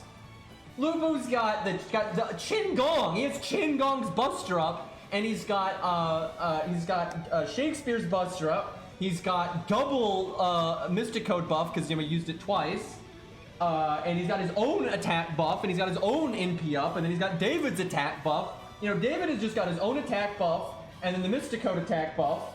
I think that was it. Of course, they both get the defense down from Joan of Arc. I guess to be fair, they're both getting the defense down from Joan of Arc, but that's equal, right? And they're doing almost the exact same. His anti-giant is 200%. Oh, that would be why. Okay, that would be why. Yeah, I thought it was 100% too. That explains it then. So he's getting what the fuck, dude? If you fight a giant, Grailed David play Max must just laugh every time a giant boss pops up, because Max has David at level 100, 10, 10, 10, you know, all that fancy shit. So anytime a fucking giant boss shows up, it's just gone. It doesn't matter if you're counterclassing. It does not matter if you're counterclassing. And if you are counterclassing, then you're super laughing. That is okay. Yeah. For the main interlude version of this fight, just use David. Just use David. It's fine. You don't even need to do that switchy nonsense. We could have literally just buffed David, right? Like, we didn't need to do, like, we could have made that a lot simpler than we did there. Anyway, hey, how about Joan of Arc though? She gave that 50% damage bonus to both Lu Bu and David, so that was nice. Okay, so I think we're gonna do a bonus stream today. I'm not sure what I want to do though. It's either Darkest Dungeon like normal, or I might play Dragon's Dogma. But I feel like I should play Dragon's Dogma maybe tomorrow or the day after, because I need to decide, are we going to do the post-game stuff, or are we just going to go into New Game Plus and do the mod? Because if I want to do New Game Plus and the mod, I don't want to have like already played the game a bunch and gotten used to it again. I want to be, you know, pretty blind. I'm not really blind, I've already played the game a long time ago, but I don't want to be in practice, right? So I gotta decide if we want to do the post-game stuff or if we want to do New Game Plus. So I'm thinking we do Darkest Dungeon today. Either that or Genshin Impact. But I think I might just save Genshin Impact until the update drops. What else we got here? Yeah, there is Art Nights, but I'm in no rush to play that game. I kind of just play it whenever. Helena, she did all right. You know, nothing mind-blowing. You know, against the dragon, she did kind of poorly, but she's AoE 4-star neutral. She wasn't Grailed either, so that wasn't the best. But she, you know, did well against Lobo, weirdly enough. Didn't go fast though, went ungodly slow. But her support was actually, her support with the little bit of damage that she was doing ended up working out all right. But yeah, she's still for assassins. She's still very much for fighting assassins. If you're not fighting an assassin, don't use that. Okay, I'm gonna take a quick break, and then I'll be back with something. I'll think about it. I'm not sure what the bonus stream is going to be, but it's going to be something. But I'll be back relatively soon. I'm probably going to eat a little bit, you know, get some water and that kind of thing. But I'll be back pretty quick. But thank you for everyone else that's just here for FGO. I don't know what the hell we're going to do in FGO tomorrow, because you know these buffs were a surprise. We didn't think they were going to happen. So I don't know what we can kind of, maybe we play the 1 to 3 star account. Maybe we play the newbie account, you know, do 5.5, something like that. We shall see. Anyway, I'll be back in a bit. Thank you for watching. Blah, blah, blah. Peace.